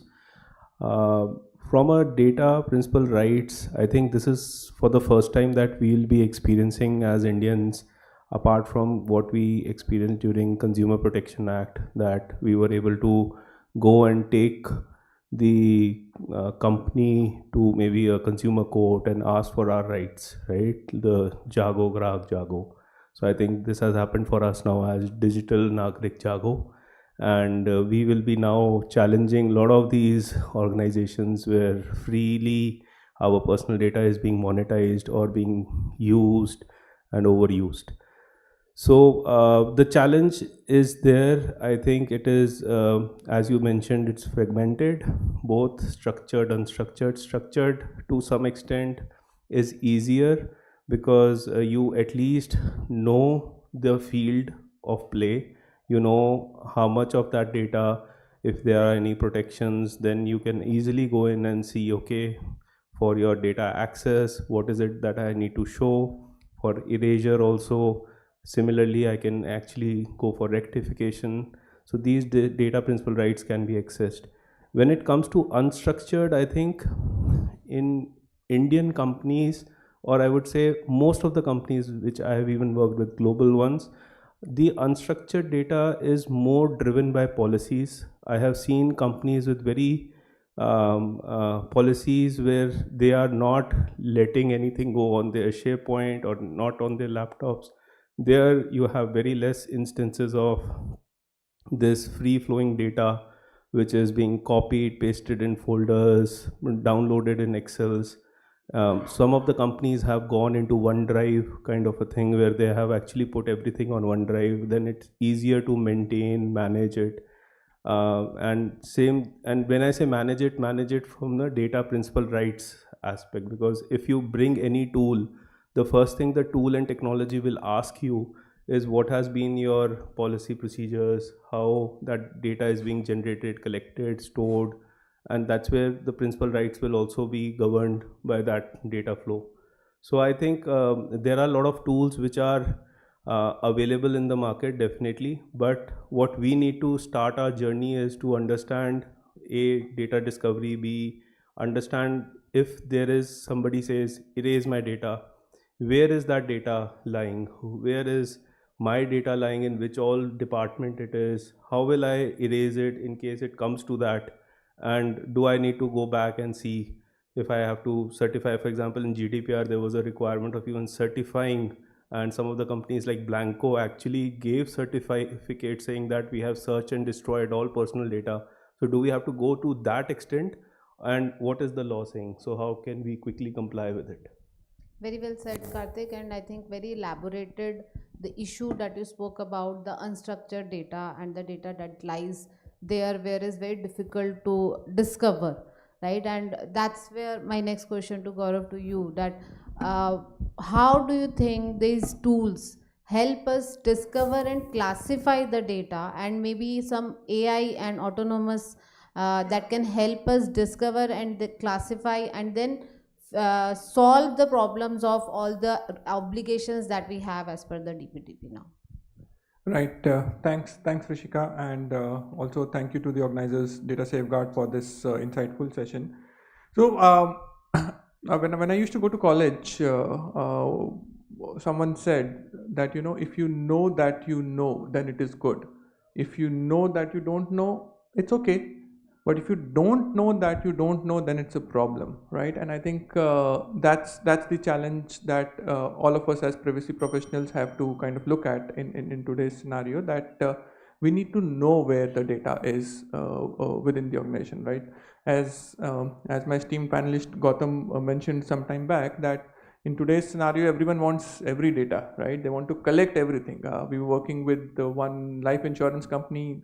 They were collecting marriage anniversary, and we asked them, why do you need a marriage anniversary date when you are issuing a life insurance? But then collect karna hai to karna hai, right? So that's where these tools and automations kind of really come in, because in today's scenario we don't know which system, which application, which SharePoint, what data is lying, and so it's humanly not possible to go and ensure that you have the right inventory of the data, so that you can then go and put in the right set of controls around that data.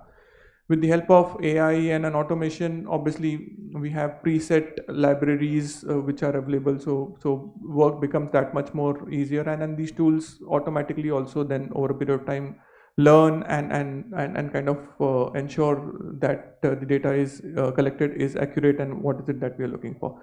It's evolving, and as we progress further, obviously we'll have to leverage more and more such technology. Humans themselves will have to become intelligent, so that our algorithms, when we write it in these tools, see, it's very easy to say that, you know, tool laga diya, mera data discovery ho jayega.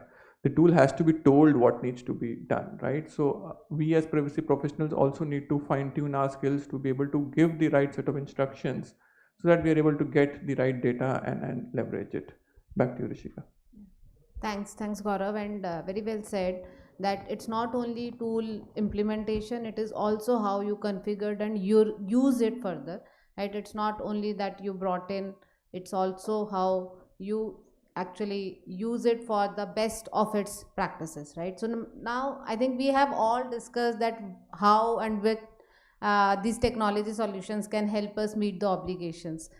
From an organization standpoint, I would like to understand, Dhananjay, from you, that how should we brought in these tools in front of the management so that this doesn't come out as a compliance cost, but more as an enabling solutions for everybody as a must to have?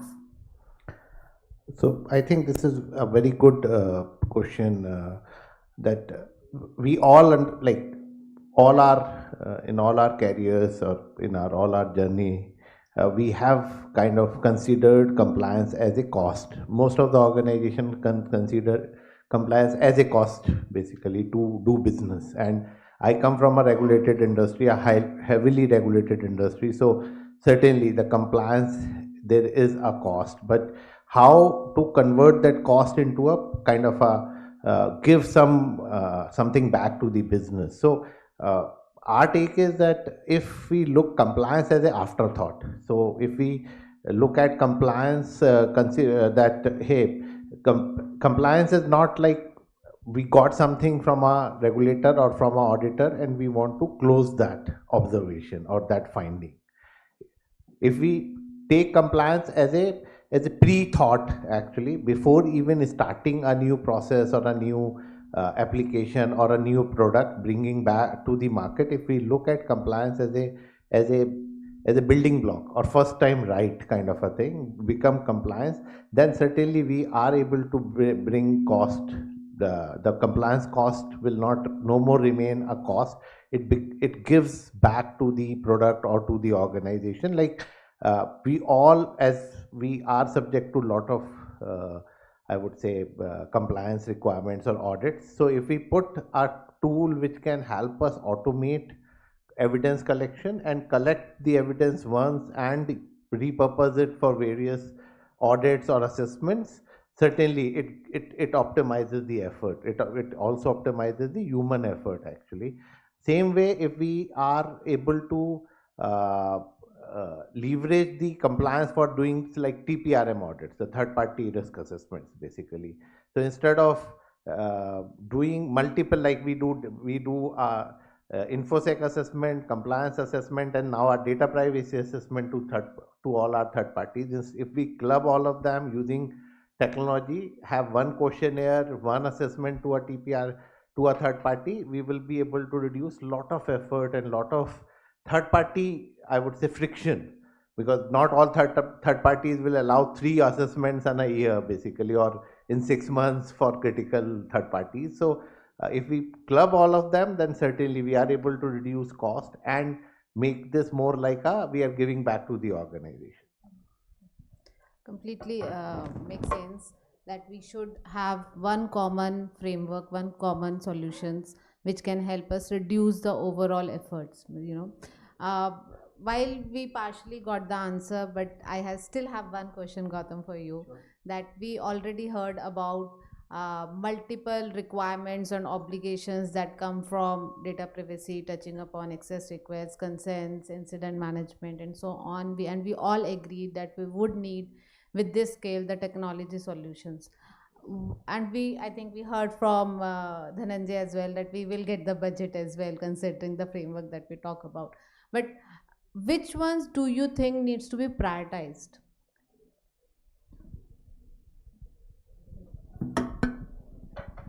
Yeah, so I think the way I look at it is like the data part, data discovery part, that is sort of visibility. The way I look at consent management is more like transparency, and then the breach identification, and then response to that, more of like automation there, or the efficiency. I personally think the data discovery and all of those kind of things are the most important thing. As Karthikeyan said, I think that or Gaurav said, that if you don't know something that you don't know, then it's a really big challenge.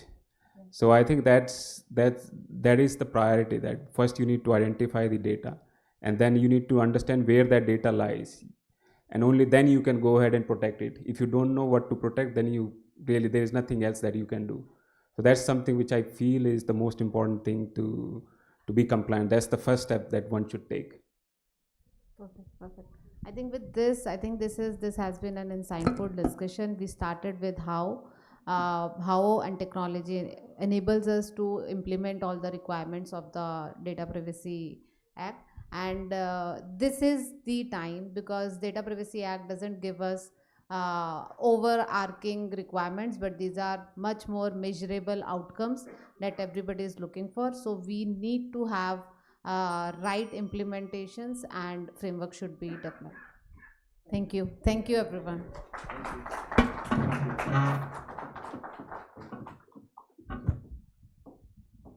Well, that was indeed a power-packed panel discussion. So as we conclude the third panel discussion on DPDP Act Technology Solutions, I extend heartfelt thanks to all our distinguished panelists, and of course our moderator, for their valuable insights and perspectives. So please have a big round of applause. Also, can we please have the token of appreciation for our panelists?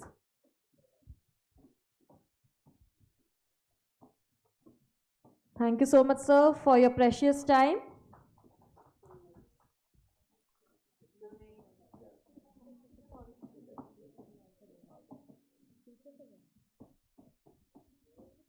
So I would request, let's keep on applauding as we present our panelists with this token of appreciation.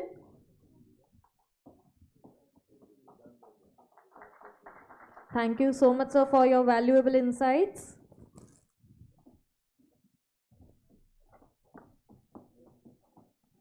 Thank you, sir. Let's keep on applauding, please.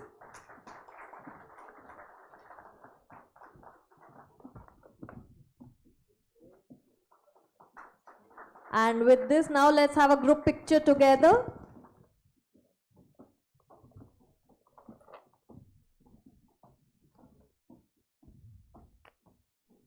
Let's keep our brightest smiles on.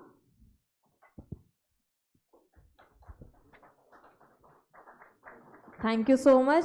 Let's once again please have a big round of applause for our panelists and our moderator. Thank you so much. And with this, we are moving to the fourth panel discussion on the theme DPDP Act Staff Awareness. To kick off the panel discussion, I would like to invite our moderator Atul Gupta, partner and head of Digital Trust KPMG India, to take the stage. Please let's have a louder round of applause, everyone. Also, I would request our panelists to join the dais as I call them by their names. Sandeep Navdhare, Chief Risk Officer, National Securities Depository Limited. Deepti Bhatia, Chairperson, IAPP, New Delhi Chapter.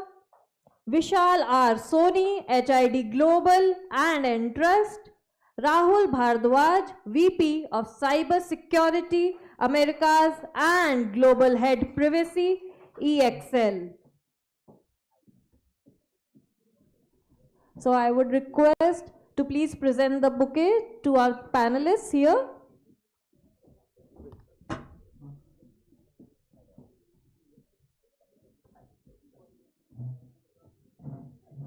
I would request our moderator to please present the floral bouquet to our panelists.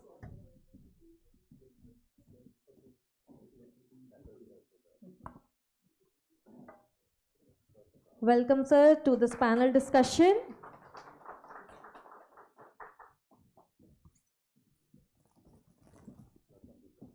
Welcome, ma'am. We are thrilled to have you here with us.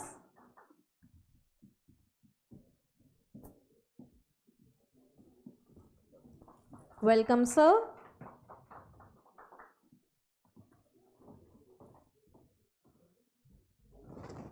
Once again, a hearty welcome to this panel discussion. And now over to our moderator.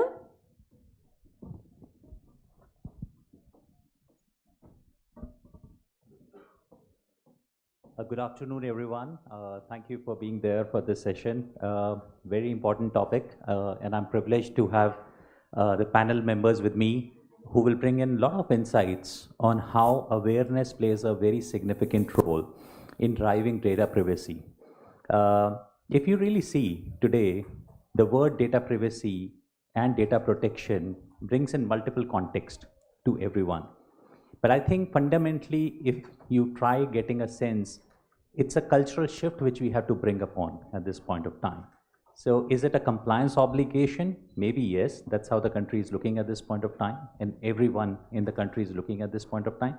But to get to that compliance obligation and further push the agenda up to get to the intent of what we want to attain as India, I think it's a big shift which we need to make, which is bringing upon a cultural way to look at data very differently. It's a very common theme today where we hear upon how data goes out for organizations, and not specific to any industry sector. It could cut across every industry sector. And when you try understanding what went wrong, invariably, it's not the technology, it's a human element somewhere which has not played out correctly. And that's really what's causing upon these issues. And with me today, I've got great panelists, practitioners who will share their insights on how we can bring upon a viewpoint on bringing data privacy and awareness to the next level, which will inculcate that culture in the country and organizations and make this not just a compliance obligation, but actually the way we live our life. So with that background, let me get started. Maybe Deepti, if I could invite you first of all, and if you have some opening thoughts on the topic itself, and then we can build from there, please. Yes, thank you, Atul. Thank you, organizers, for having me here today and giving me an opportunity to speak and share my experience. So I have a couple of decades of working with banking industry in various roles, majorly into wealth and compliance and operational risk, and now in privacy for last few years. So for a banking professional, I would say it becomes a very natural inclination that, you know, privacy was always part and parcel of our life when we were dealing with financial data. But privacy was not looked at a separate vertical. It was always, you know, one point in your whole framework, operational checklist and audit checklist, that you have to be confidential about the data of your clients. So now when we are using this data in a very different way, it started with personalization, offers sending to the clients, personalized, knowing what kind of a person he is and offering those kind of products. And now with AI also coming in, hyper personalization happening, and in between somewhere the misuse of that whole data started happening. And I would just want to say that as a request, probably I will urge every privacy professional here not to use the term data. It's actually a personal information. It's more than a data point now. It's not just your email ID and your phone number. With AI tools being incorporated in every facet of our organizations, it's emotional behavior that is being tapped. So it's a personal information. So when we start looking at the point of personal information of a person, our whole mindsets will start shifting. And that's where the cultural of organization, where people are very freely exchanging information, also comes in. That is the challenge where we need to build up in the organizations, that now it's just not your data point that you're taking from a client, it's much more, and how you are responsible on that. That's a great start. Thank you so much, Deepti. And I think you have this distinct advantage of coming in from financial services and industry sector, which always had digital data and recognizing the sentiments about the information which is there. And you beautifully captured, saying sometimes data may not really convey the meaning, and we need to look at it with a different lens. But are there any learnings which you have got so far on how awareness could be driven, which could start making that cultural shift? Because I think that's the key agenda which we're trying to address. So as of now, we've been using this whole personal information of the clients very freely within the organization, being passed on to a salesperson to pitch another product, for a cold calling. You've signed up a client for some product, but you are trying to sell another product with lot of cards coming in, and then third-party vendors such as concierge services coming in. There's a whole way of looking at things which has processes has changed. So I would say that we need to build a culture of privacy. How we will build this? By putting training and awareness campaigns. As of now, we've all seen since morning how culture has been, you know, how we are Indians, we just try to share everything and anything. And that's how our enterprises are also. But what we need to build, when we start building a privacy culture within the organization, our board levels need to understand and involve training and awareness campaigns from day one. As of now, it's not the first priority. As of now, okay, let's put in this technology, or we put in this consent management framework. We can have beautiful policies and frameworks, but at the end of the day, if we are just passing it on, and where it is going to go wrong, that fine and penalty, where the data leakage is going to happen, we have to correlate, side by side, take on the training and awareness campaigns in these organizations. Great, thanks for getting that started. Maybe I'll bring in Sandeep at this moment. Sandeep, very similar thoughts, and you bring in a perspective, obviously, from a depository viewpoint, where the volume of the data and the speed at which it's coming is very different. And the impact which could happen could be, while Deepthi covered quite very, very deeply how that could create massive issues, but anything going wrong with depositories have a wider economical impact. So your thoughts around the entire awareness and how that could bring in the cultural shift that we're looking upon. Good afternoon, everyone. So I have a little different view on this particular thing. We being a depository, we handle a kind of a huge volume of data. And with huge volume of data, obviously there will be huge volume of PII that will be stored at the back end of my system. So I see, one thing is very clear in the DPDP Act is earlier organization used to call themselves as a owner of the data. Now they are no more owner of the data. They are just the custodian of the data.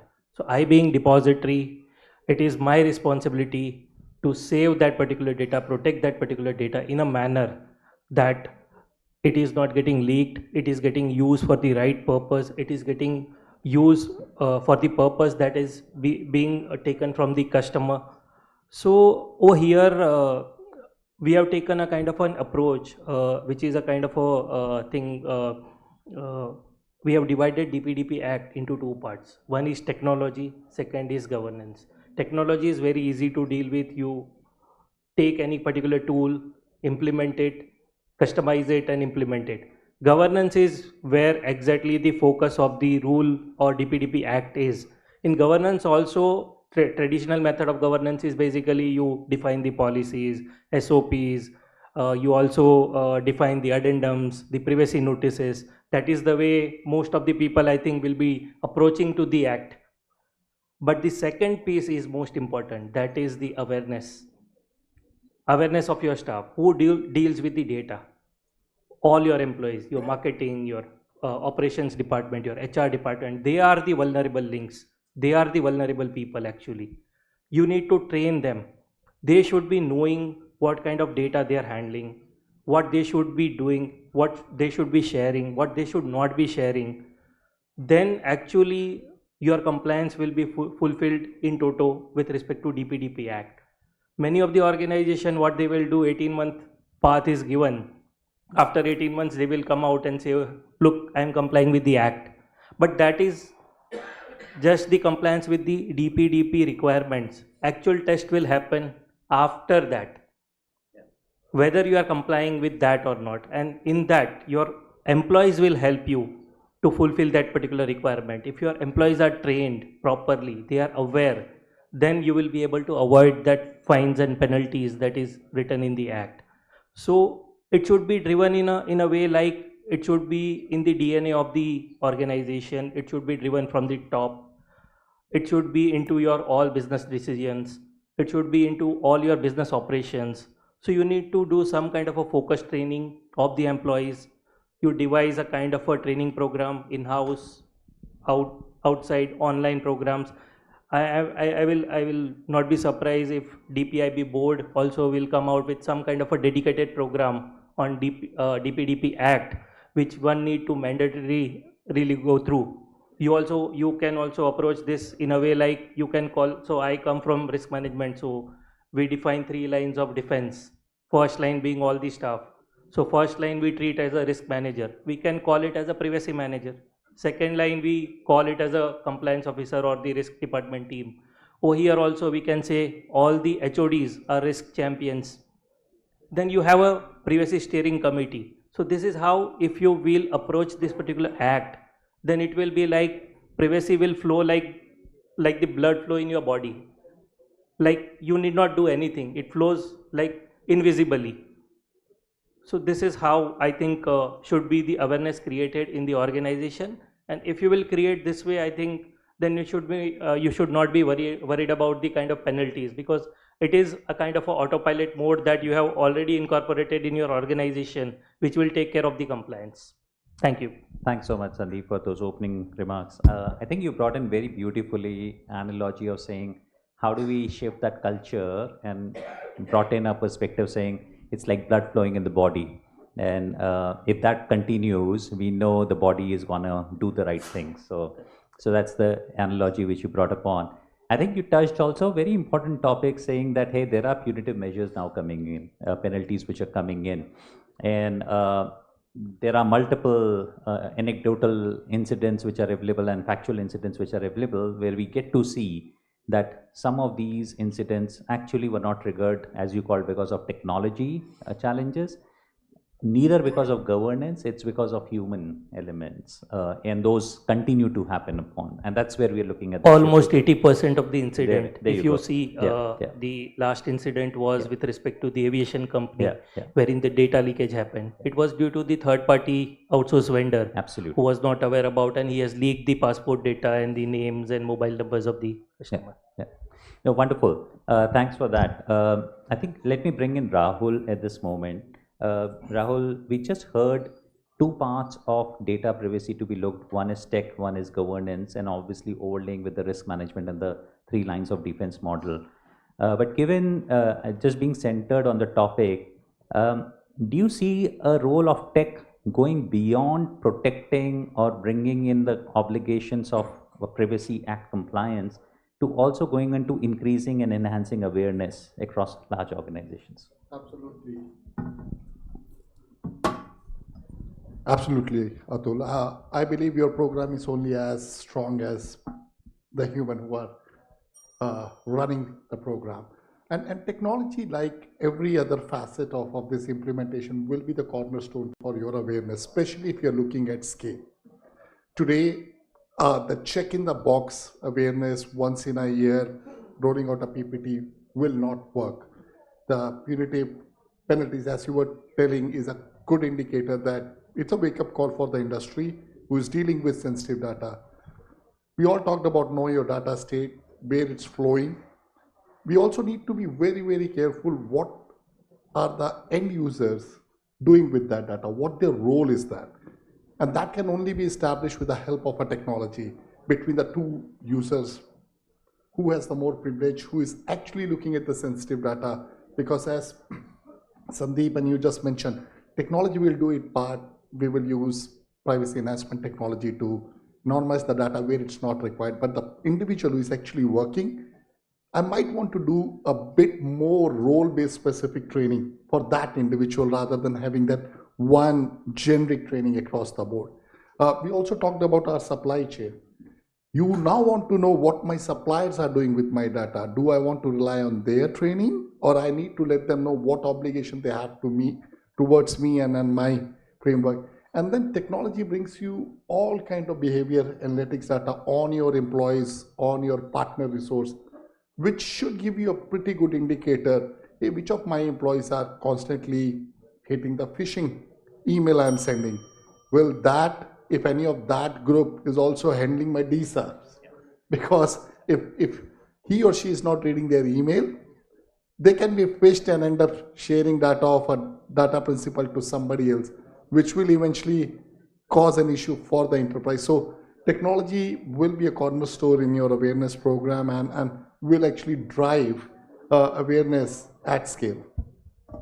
Thanks so much, Rahul, for sharing those thoughts, saying how tech will be the cornerstone and making sure that we get a good coverage across.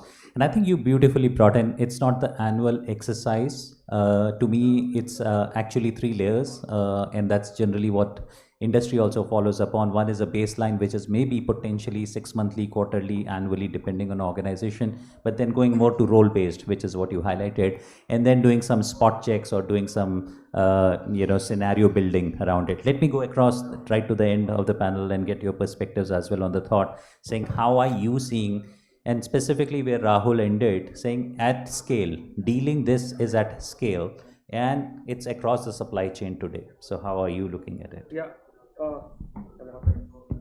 Hello. Thank you for bringing this topic to me, and great and pleasure to be here with all of you. My understanding of cybersecurity and identity security of about 25 years in my entire career, and understanding data either there in Aadhaar or 3 major international national IDs programs, maybe in Maldives, Nepal and Bhutan, as well as in India in Aadhaar, taught me few very important things. That's something I would like to share from the awareness point of view. And I worked with multinationals across the world who are the top leaders as well as Indian leaders out there. And what brought to me is this, that there are two key topics which are being discussed across the world for the privacy is digital trust and zero trust. I hope you have heard both of these topics quite often. Digital trust and zero trust. And sometimes they are complementing, sometimes they are competing with their own use and objectives. And what we are actually arriving at in the privacy law today is that the zero trust, which is being actually implemented there in the government of India also by cybersecurity cell, as well as in the enterprise, is not saying that trust is zero now in every transaction we do.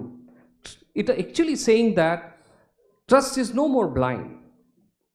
And I am actually evolving a new framework by myself, and the book will be coming out very soon. I call it Trust Plus.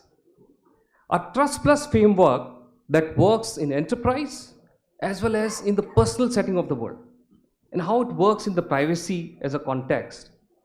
So I call it trust, which is T stands for transparency, but thoughtful transparency.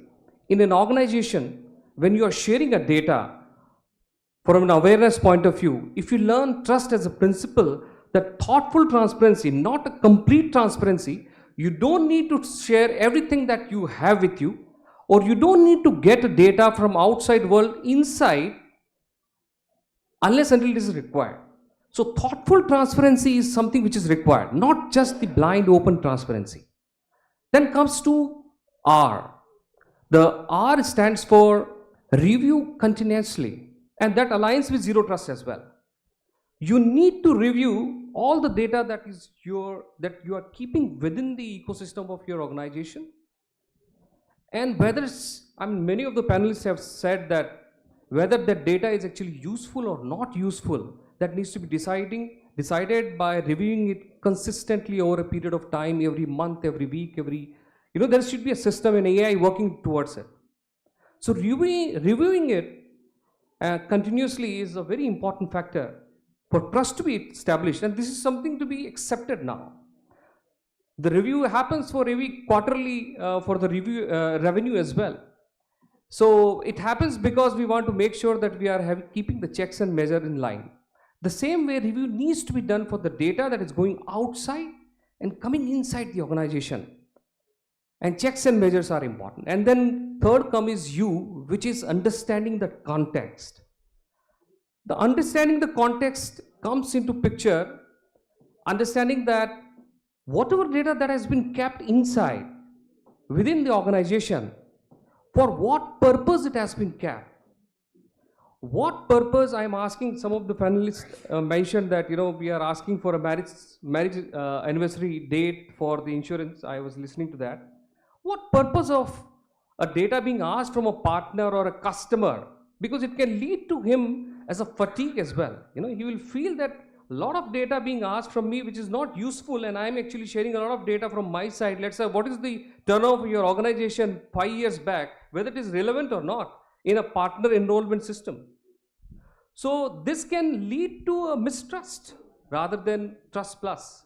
So understanding the context of the data and why it is being asked is something which is very important. Then comes to S, which is I call security by resilience. Any system in privacy we are designing today in the world, either Aadhaar or anything else which is being designed in Sri Lanka today or in the Maldives today, one thing which is very clear, that is not need to be designed only on the security, which is one of the key aspects. It needs to be designed on security by resilience. You need to think that in your system, some days something will go wrong for sure. You have to accept it. Something will go wrong. If you design system accordingly, because you feel, okay, I have put the best of the best antiviruses, put the best of the best systems around, built on zero trust, and still something happens like breaches are happening. We are talking a lot of breaches today. That particular moment needs to be thought now, not later on. It can be a CrowdStrike incident that actually closed down everything in the world, or an airplane incident that just my fellow panelists actually mentioned. So resilience needs to be decided. And then comes to T, the last T, which is extremely, extremely important, which is traceable accountability. Is the employee who is sending the data, taking the data, using the data, is accountable and traceable? Is there a log sheet behind it? It's not about suspicion. Because many of the trust breaches happen because of the people who could not handle the data properly. It's not the intention, it's the handling of data.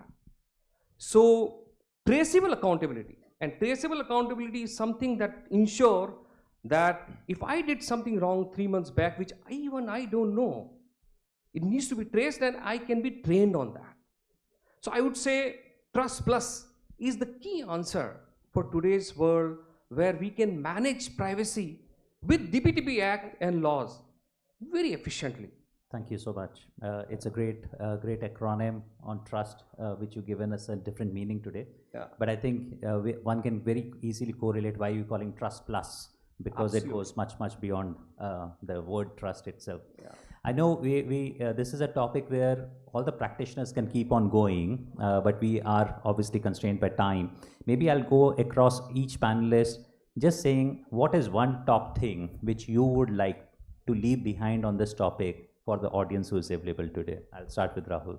I think, Atul, staying with the theme awareness related to privacy, I think the sooner the culture around privacy is everyone's job get embedded within the organization, it will means a world to this act and this program. Wonderful. Thank you so much. Let me move.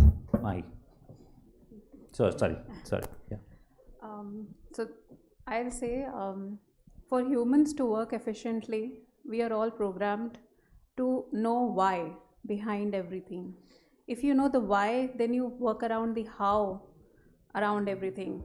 Yeah. So when we tell the employees why they need to do this training and why this is important, they'll start supporting that change, because we've all experienced too much of training fatigue happening. People, okay, another training. So I would say this is something, just not another training, which can be done once a year or on a Zoom call.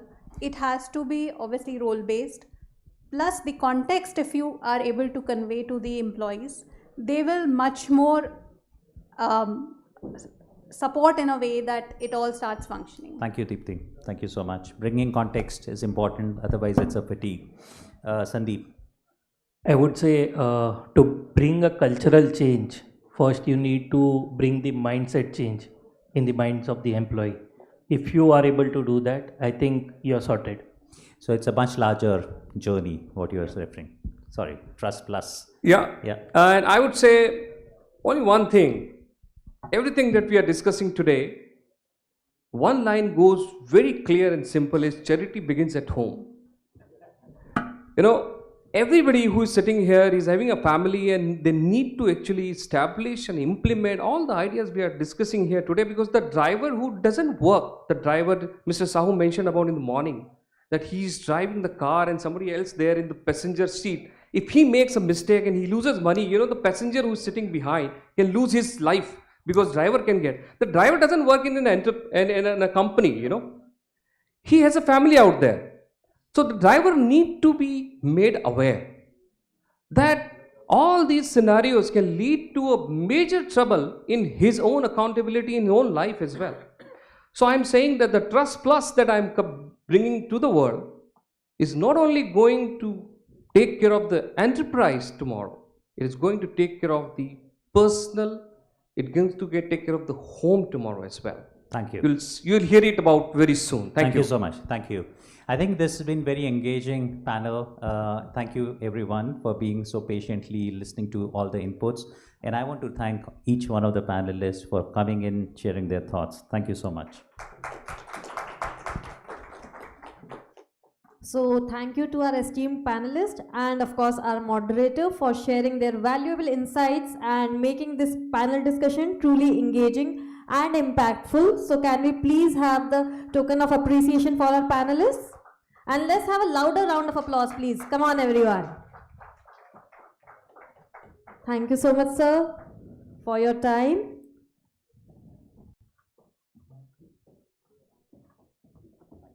Thank you, ma'am, for sharing your valuable insights with us.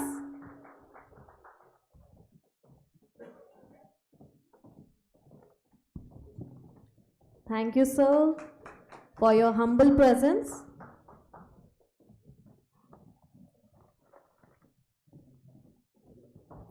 Thank you so much, sir, for taking out your precious time and being the part of this event. So let's have a group picture, please, together. Please come in front.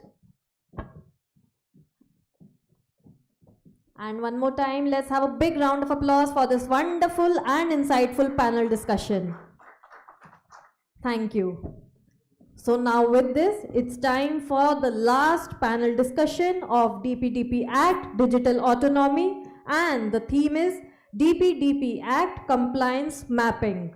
We now move to the final panel discussion of the DPDP Act series on digital autonomy with the theme DPDP Act Compliance Mapping. To begin, I invite our moderator Lalit Kalra, partner Cyber Security and Data Privacy EY, to take the stage. Welcome, sir. Also, I request the panelists to please join us on the dais as I call them by their names. Mr. Rohit Bharat Das, partner Grant Thornton Bharat LLP. Mr. Sunil Sirohi, Chief Information Officer, NIIT Limited. Let's please keep on applauding. Dr. Jagannath Sahu, CISO, Gujarat Fluorochemicals Limited. Mr. Naresh Aditya Madhav, Privacy Officer, Concentrix. So let's have a big round of applause, please. I would now request our moderator to please present the flower bouquet to our panelists and welcome them here.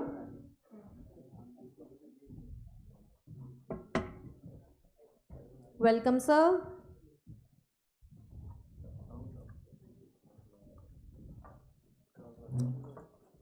Hearty welcome to you, sir. Please let's have a big round of applause as we welcome them.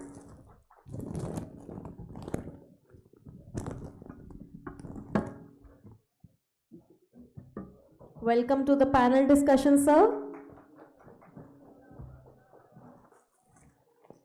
Hearty welcome to you as well. And now over to our moderator for an insightful session ahead.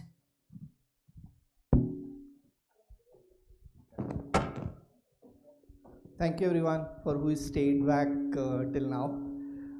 So the topic I think that we've been given is compliance mapping, and I'm here since 2 in the afternoon. I think pretty much everything is covered, but one aspect which I would want to reiterate, and that's where I'll try and pick up your brains, is on the, so it is everybody understand that it is not a destination.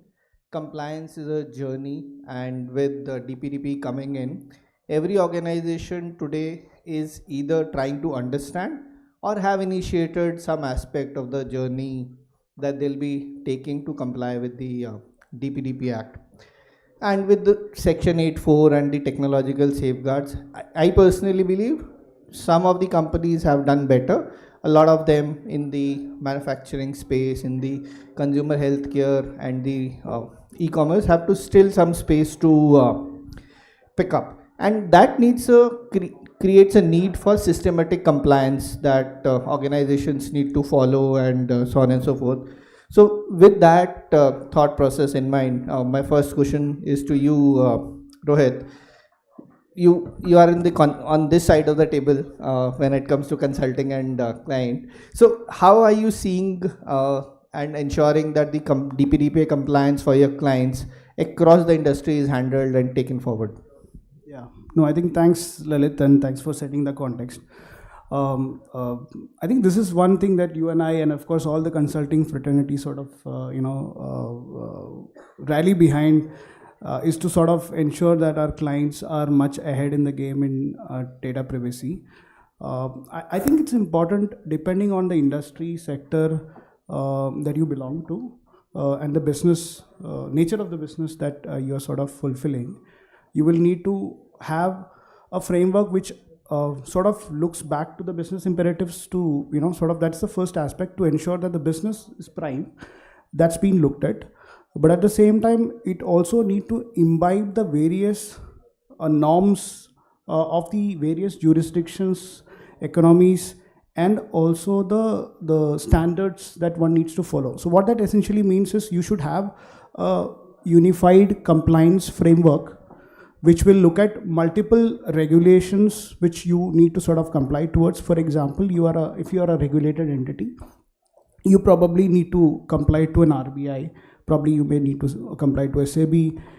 If your presence is in EU, you may need to comply to GDPR, and similarly if you have so on and so forth, and now DPDP, right? So your framework should be built as one which will look at all of these mandates. At the same time, it should also ensure that it is not creating a hurdle to perform business, right? So it should enable and empower business. I'll probably cite an example of Apple, right? So Apple, if you really look at the Apple iPhone 15, which they launched a couple of years back, there were big hoardings that we would have seen in and across the globe, which said privacy as one of their key brand campaigns. What that essentially means is they not only use privacy by design in their entire organization, but they used it as a competitive advantage to advertise and do an entire branding around it. So I think it's time for organizations to realize such examples and see how you only not look at compliance from a framework. Of course, you need to have a framework, you look at it holistically, but go one step beyond, not only look at compliance on paper, but in spirit, and ensure it is adding a lot of competitive advantage to the organization. Perfect. Thank you, Rohit. So building on to what Rohit said, Sunil, the next question is to you. So like compliance is not static. You have regulations which keep on evolving, business practices change, risks change, and you've been with a organization which has gone through different waves of change that has happened. You've trained a lot of people who would be right now doing this for a living. But so from your perspective, how do you build a program which handles and manages the test of time, the test of actions, and the test of compliances that go on? Yeah, thank you. So first of all, I was thinking I'll be part of the previous panel training, okay? But nevertheless, I'm here. So if anyone has any training needs, I'm the guy. Here's the company, NIT Limited. Please come over. Okay? So that's one. Okay. On what you said, see, definitely the world is not static. And all those mindsets which we had, do it in a project mode, that life is gone. You have to have an operating mindset which ensures that you Consulting band kara doge. Thank God he got it on his own. We didn't have to say anything about it. No, jokes apart, yes. See, this world is so dynamic, and if we don't have our programs dynamic, I think we'll be so stale that no one will want to look at us. So the best and the easiest way is what all the software developers have taught each other. Keep it modular. Stop hard coding. Make it variabilize. Do parameterization. So you have to delink your policy, rules, and data. So if you have policy changing, and maybe I'll take some example, if your retention is 90 days, and after some 3 years the law says only 30 days, you go and change the parameter and your portfolio continues. So, I mean, it may be an easy example, it may not be as easy to do, and I'm sure Safeguard company has done all of it in their thinking. I'm very sure about that. So all of us have to survive that way. Absolutely. Yeah. And I mean, that's about it. How do you? Now that's an interesting perspective. Make it modular and parameterization and decouple. So Damodar, you know what to look for next. Dr. Jagannath, my next question is to you. We've talked about compliance, unified compliance. We've talked about having a modular approach to privacy. But how do you shift from a compliance as a checkbox activity to compliance as a continuous state across the organization? Yeah. Okay, compliance is a checklist activity.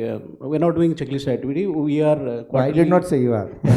Yeah. So, by putting quarterly dashboards, quarterly scorecards, quarterly risk matrix, quarterly heat maps, that will be not be checklist matrix. It will be accurate matrix. You can score where you are in score. Correct. Just like we are doing BAPT score, we are doing other scores. So we can give some score how much we are. Although we're not able to exact, but certain voting some AI and ML, we can put some scores so where we can see. Absolutely. Other than checklist, we can tell this much we are. Just like in security scorecard, other BA tools we are using, we're telling, no, our scorecard is 90. Industry is this, we are 90. Yep. So we can compare with the industry also, exactly. So it should not be checklist. Even if nowadays the checklist has gone, we stopped doing vendor assessment checklist also like that way. Earlier, used to submit some vendor, they used to go visit their tick, all these things. But that also is changed. We tell vendor what is your score, what is your credential linked in dark web, what is your IP, what is the port open, like this score, real practical score. So similarly, we went to see DPDP in that way also. Interesting. Yep. That's an interesting perspective. One is till date, a lot of companies are relying on the questionnaire base that they ask for vendors. We are also seeing a demand in the market wherein companies are asking about continuous vendor monitoring, and that's what you are suggesting. We blacklisted a couple of vendors. If score is below this, we blacklisted also. And we used to tell practical, this port is open in this public IP. If you go more and rather than checklist, because now or other every vendor is coming ISO certification, this certification, that certification. Sometimes this is also checklist based. Yep. Okay, so let us go more practical, tell them accurate where we are missing, to the point where we are missing, along with the score, and you go compare with the other vendor also. See, this is your score, that is your score, this, if you will do this, your score will pull up. Yes, like this. Absolutely. So how do you ensure that you're enabling your vendors to enhance their score, and that's one of the key main aspects. intent is, while this DPDP came into discussions, we had a discussion with board, we had discussion with leadership team. Although we are B2B, we don't have much PI data, but still employee data is there, a couple of critical data is there. We created a training session for entire HR team, entire IT team, entire HR vendor also, because they are more critical, because data is leaked by them. Absolutely. We have to pay penalty. So we involved legal team how to check the contracts, how to enforce the contracts, so that some certain penalty is happening. We will not liable, equally vendor will be equally liable, because our HRMS is outsourced, is managed by some vendors. If some leakage is happening to that person, then we are gone. Yep. Okay. Now that's an interesting perspective, Dr. Jagannath. Now shifting to Naresh, he talked about metrics, he talked about quarterly reporting.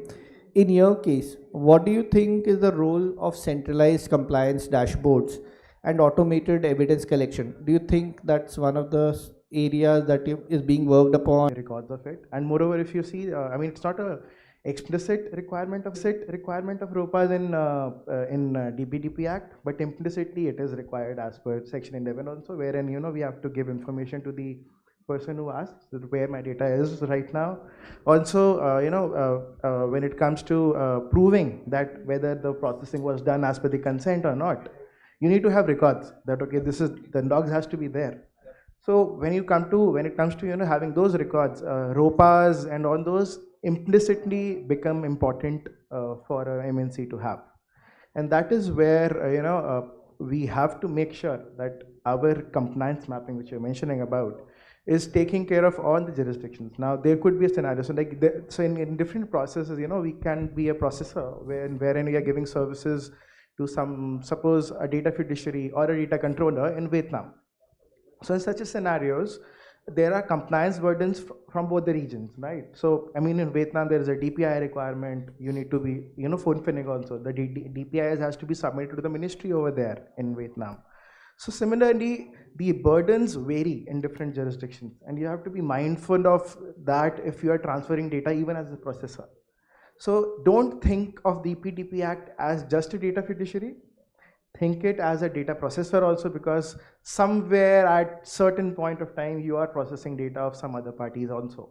So you need to be careful on that. And yes, it's an interchangeable role. So I mean, you can sometimes be a data processor on certain set of data, sometimes be a data fiduciary on certain set of data. So be mindful of what your role is, and that is where having a ROPAs. And absolutely one more important point which sir actually mentioned about training. So training is one of the most important aspect which is not there in the law, explicitly mentioned again. But when it comes to, example is Malaysia. Malaysia is a country in where wherein the authority itself conducts regular trainings for DPOs.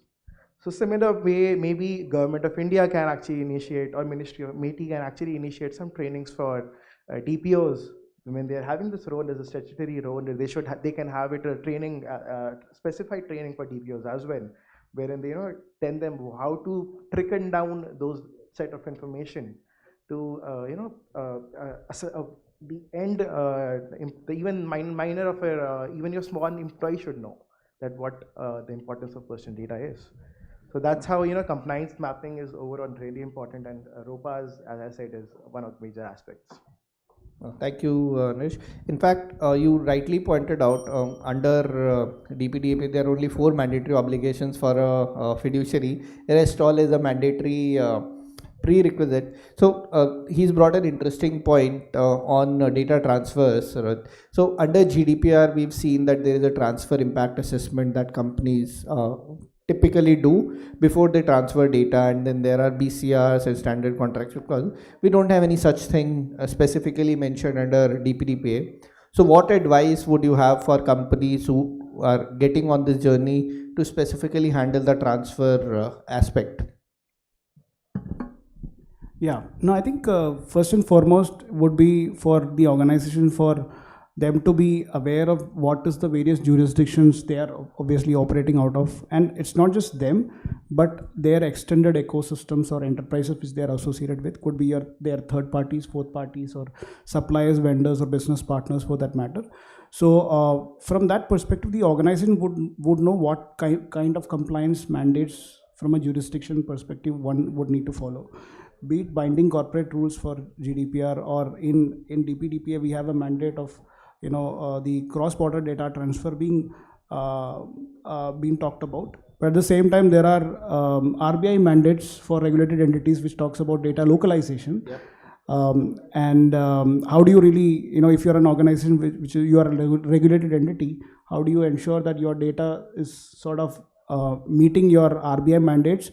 Plus, if you have a jurisdiction obligation of a GDPR, it sort of is free, right? From that, it doesn't restrict organization to curtail data within a particular jurisdiction from a data processing standpoint.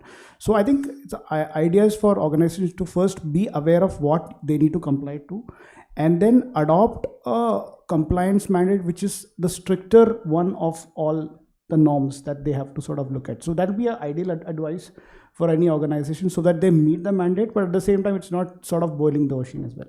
Interesting. Thank you, Rohit. So coming to you, Sunil, so DPDP has introduced interesting concept of significant data fiduciary, and they put additional obligations on them. And one of them, the additional obligation is audit, that they have to get a independent audit done, do DPIA, and have a DPO. So specifically considering the amount of data that is getting processed in the organization and the criteria that the government may notify, what would you suggest for companies who may be classified as significant data fiduciary in the 18 months that they have, now 16, how do they plan for audit and reviews? What would be the guidance on that front? On a lighter note, they should pray they are not classified as SDF. I think yes, that's what the first thing they should do. But having said that, I mean, they may get classified, and if they do so, I think you have to give up few mindsets. की फर्क पैंदा है और वो की कर लेगा, ठीक है? So you have to now delve very. I think you missed Pawan Tuggal ji ka session. Pardon? Pawan Tuggal ji का. Okay. सुरक्षा कवच नहीं लिया आपने. हाँ. So coming back to your question, see the most important is that today this audit trail, which came in with 11G for all data, which was financially relevant, now it is extending itself to the consent. Correct. And thereafter, what has happened to this in all associated ecosystem of all your applications? Because you acquired at a CRM stage and ended up wherever you finished your delivery. This was your order to cash cycle, procure to pay cycle, or hire to retire cycle. All of these cycles are capturing data which is having personal data at the end of the day. Correct. So what does it mean for the auditors? I think they have a brilliant opportunity. And you said partners are going away? I don't think so. They are going to reap money. And thank you. All the auditors are now have all that charge to report back to the DP board. Yes. That guys, we have found the SDF compliant, good to go, else. And what are the parameters which the board will define? I think are yet not very, very clear that what all the auditors will audit you on. Correct. But this audit trail, and see, I find some bit of contradiction in few things, and this is my very, very personal opinion, nothing to do with the law or the organization I represent. It's just my personal view. See, on one side, the consent is mandatory and you have to keep a trail of all that, what you did, how you captured, what you captured, when you captured, who captured, etc. Then comes erasure. Yeah. Erasure is a request from individual who's giving you what? Personal data for you to identify what consent, when given by the person, and thereafter where all in the system. Are you expected to prove that a erasure request came to you after you have erased? Yes or no? You are expected to prove that you followed DPDP. You understand? That's a very typical consultant answer. Without any answer, you have an answer. I don't have the exact context. Absolutely. Okay. That's what I said. Now, on one side, you are supposed to erase basis a request and prove that I have erased it, yet keep that data with you. Yeah. Is that what you are supposed to do?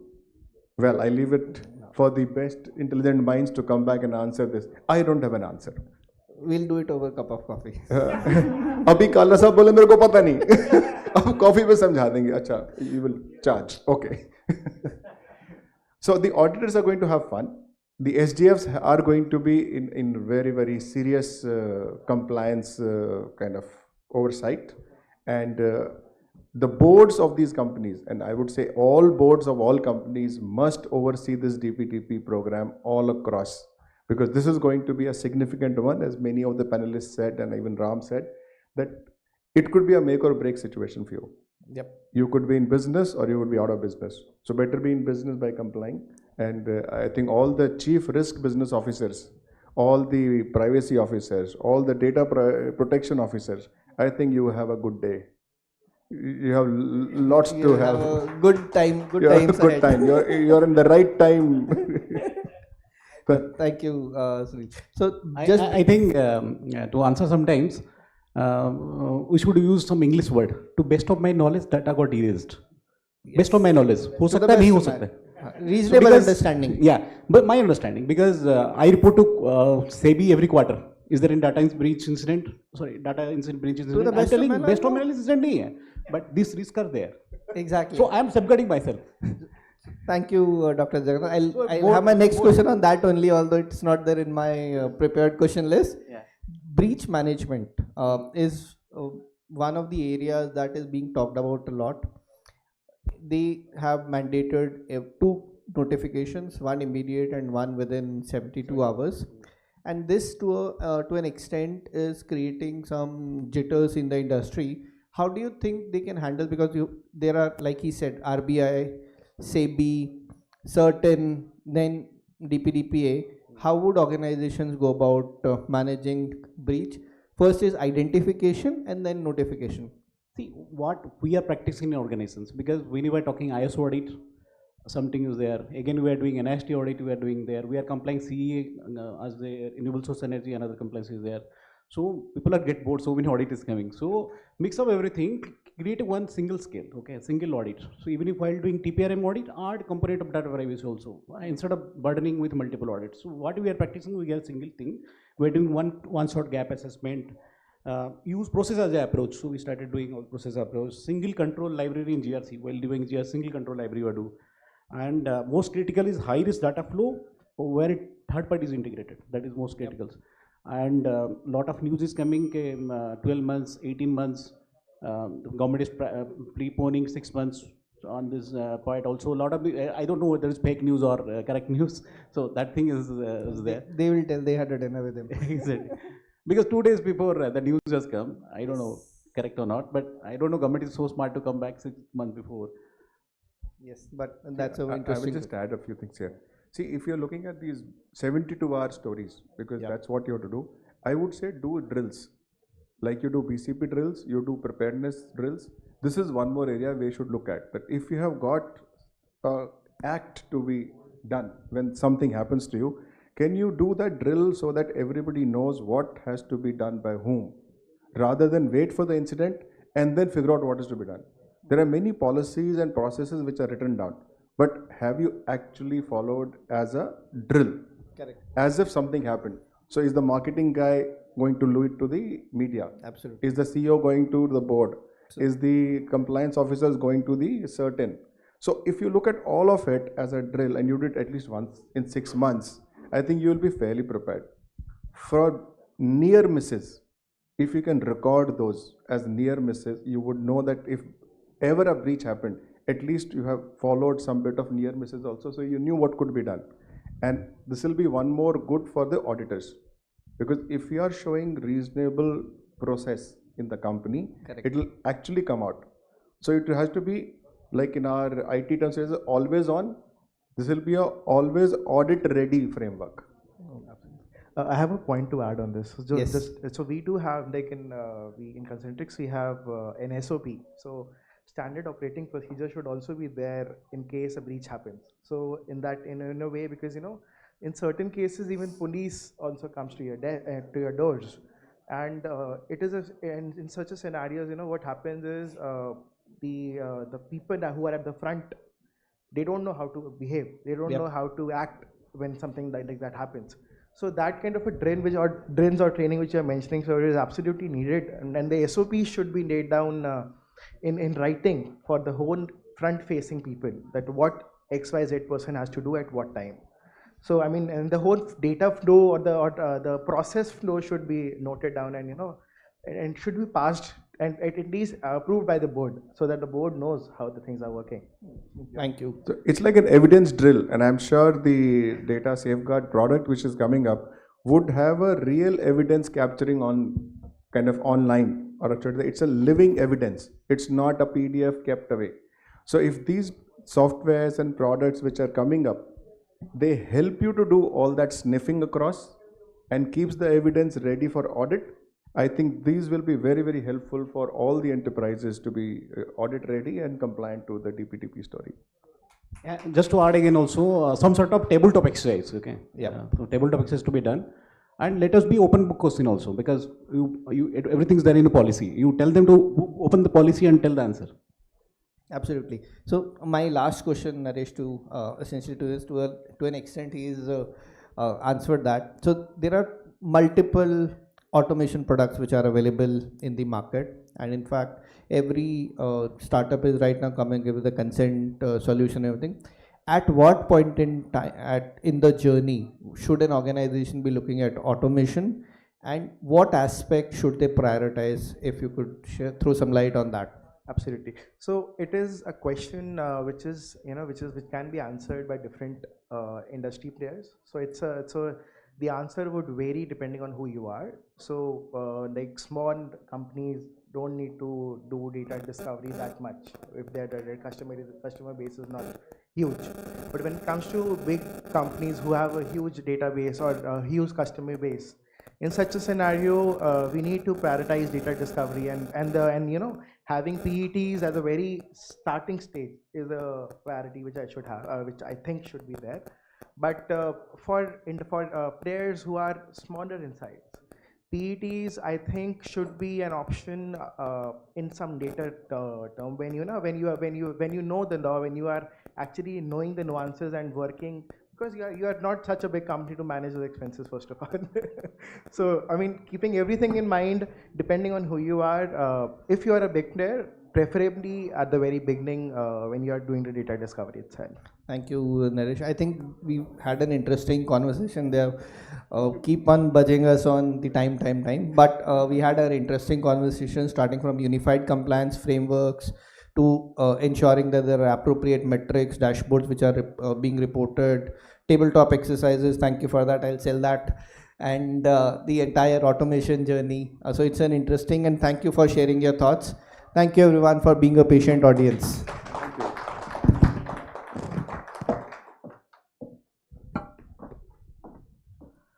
On behalf of Data Safeguard, I extend heartfelt thanks to all our esteemed panelists and our moderator for their valuable insights, engaging session, and meaningful contributions to the session. So please have a big round of applause, everyone. Also, can we please have the token of appreciation for our esteemed panelist over here? Let's keep on applauding, please. Come on, everyone. Thank you so much, sir, for your wonderful time and sharing wonderful insights with us. Thank you, sir. Please accept this token of appreciation. Once again, thank you so much, sir, for taking out your precious time and being here with us. Let's have a group picture, please, together.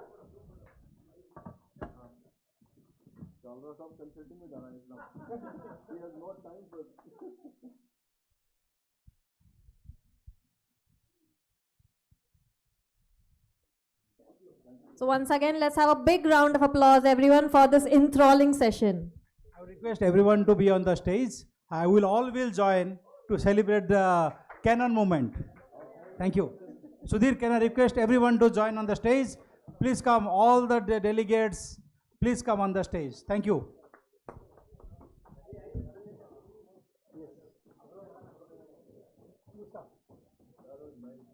We have to felicitate you.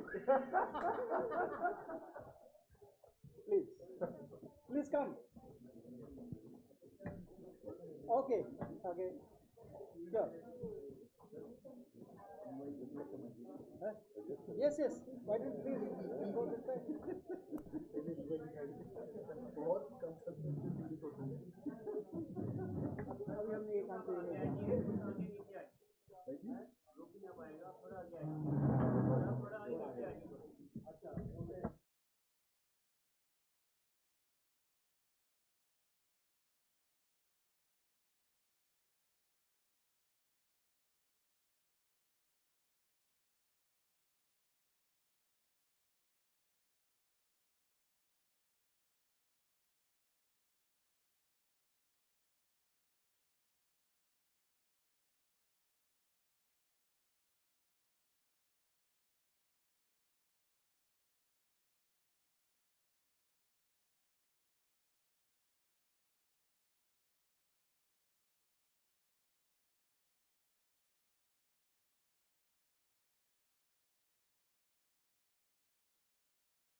Editor-in-Chief, War India, and co-founder Data Safeguard to please stay back for the lucky dips.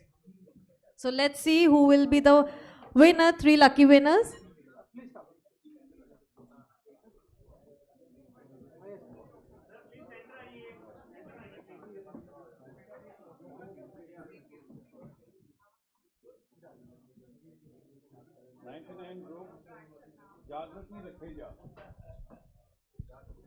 '99 group, Jagrati Rakheja.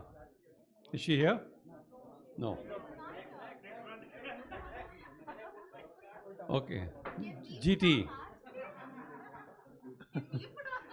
Kartikeya Raman. GT. Right there.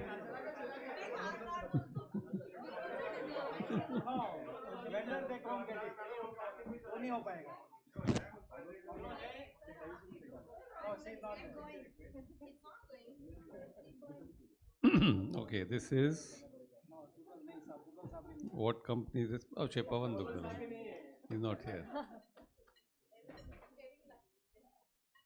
What was the last panel discussions topic?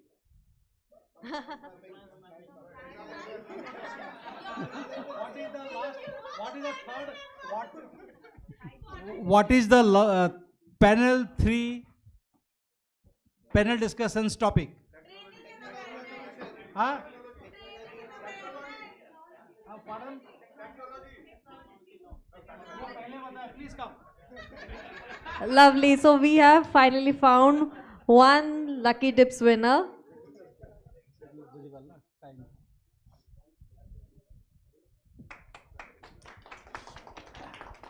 So I will ask one question. Sudhir has to say yes, they have replied well. What is the key takeaway of this event?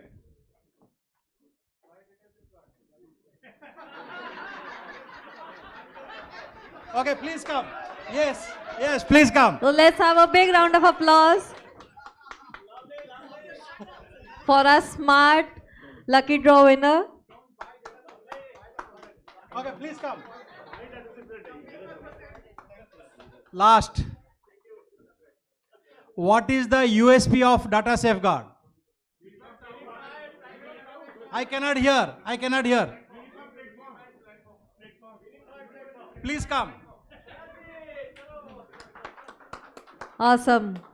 Thank you.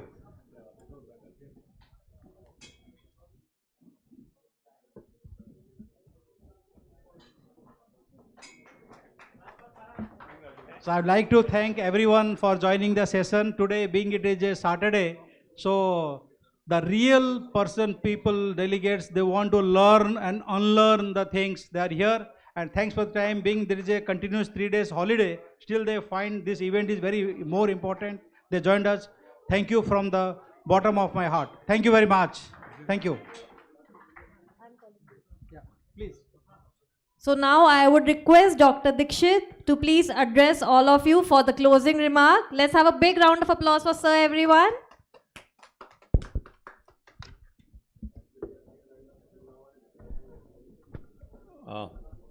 Ladies and gentlemen, distinguished people here, on behalf of Sudhir Sahu, Dr. Damodar, Dr. Deepak Sahu, Pranab Mohanty, and entire team of Data Safeguard, I thank you all for taking time out on this weekend, Saturday morning.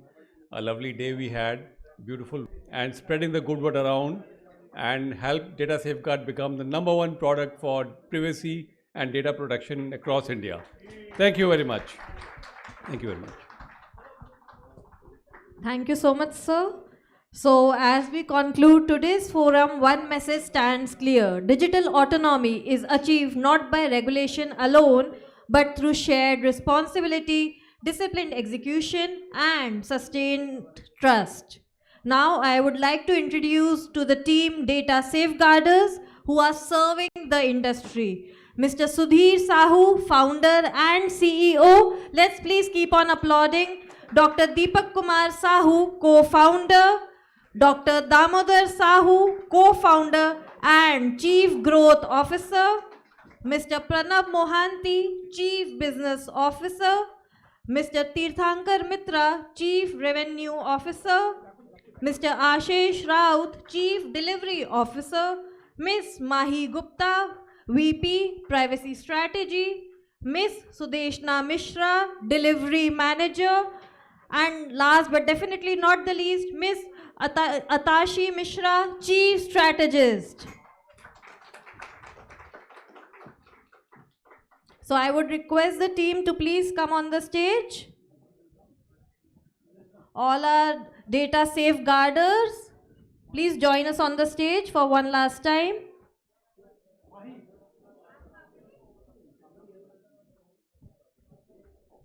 Ms. Atasi Mishra, Chief Strategist.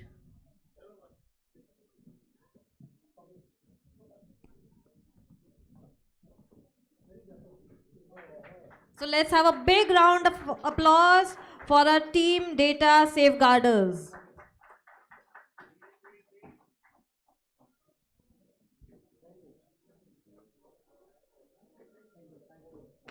So thank you once again.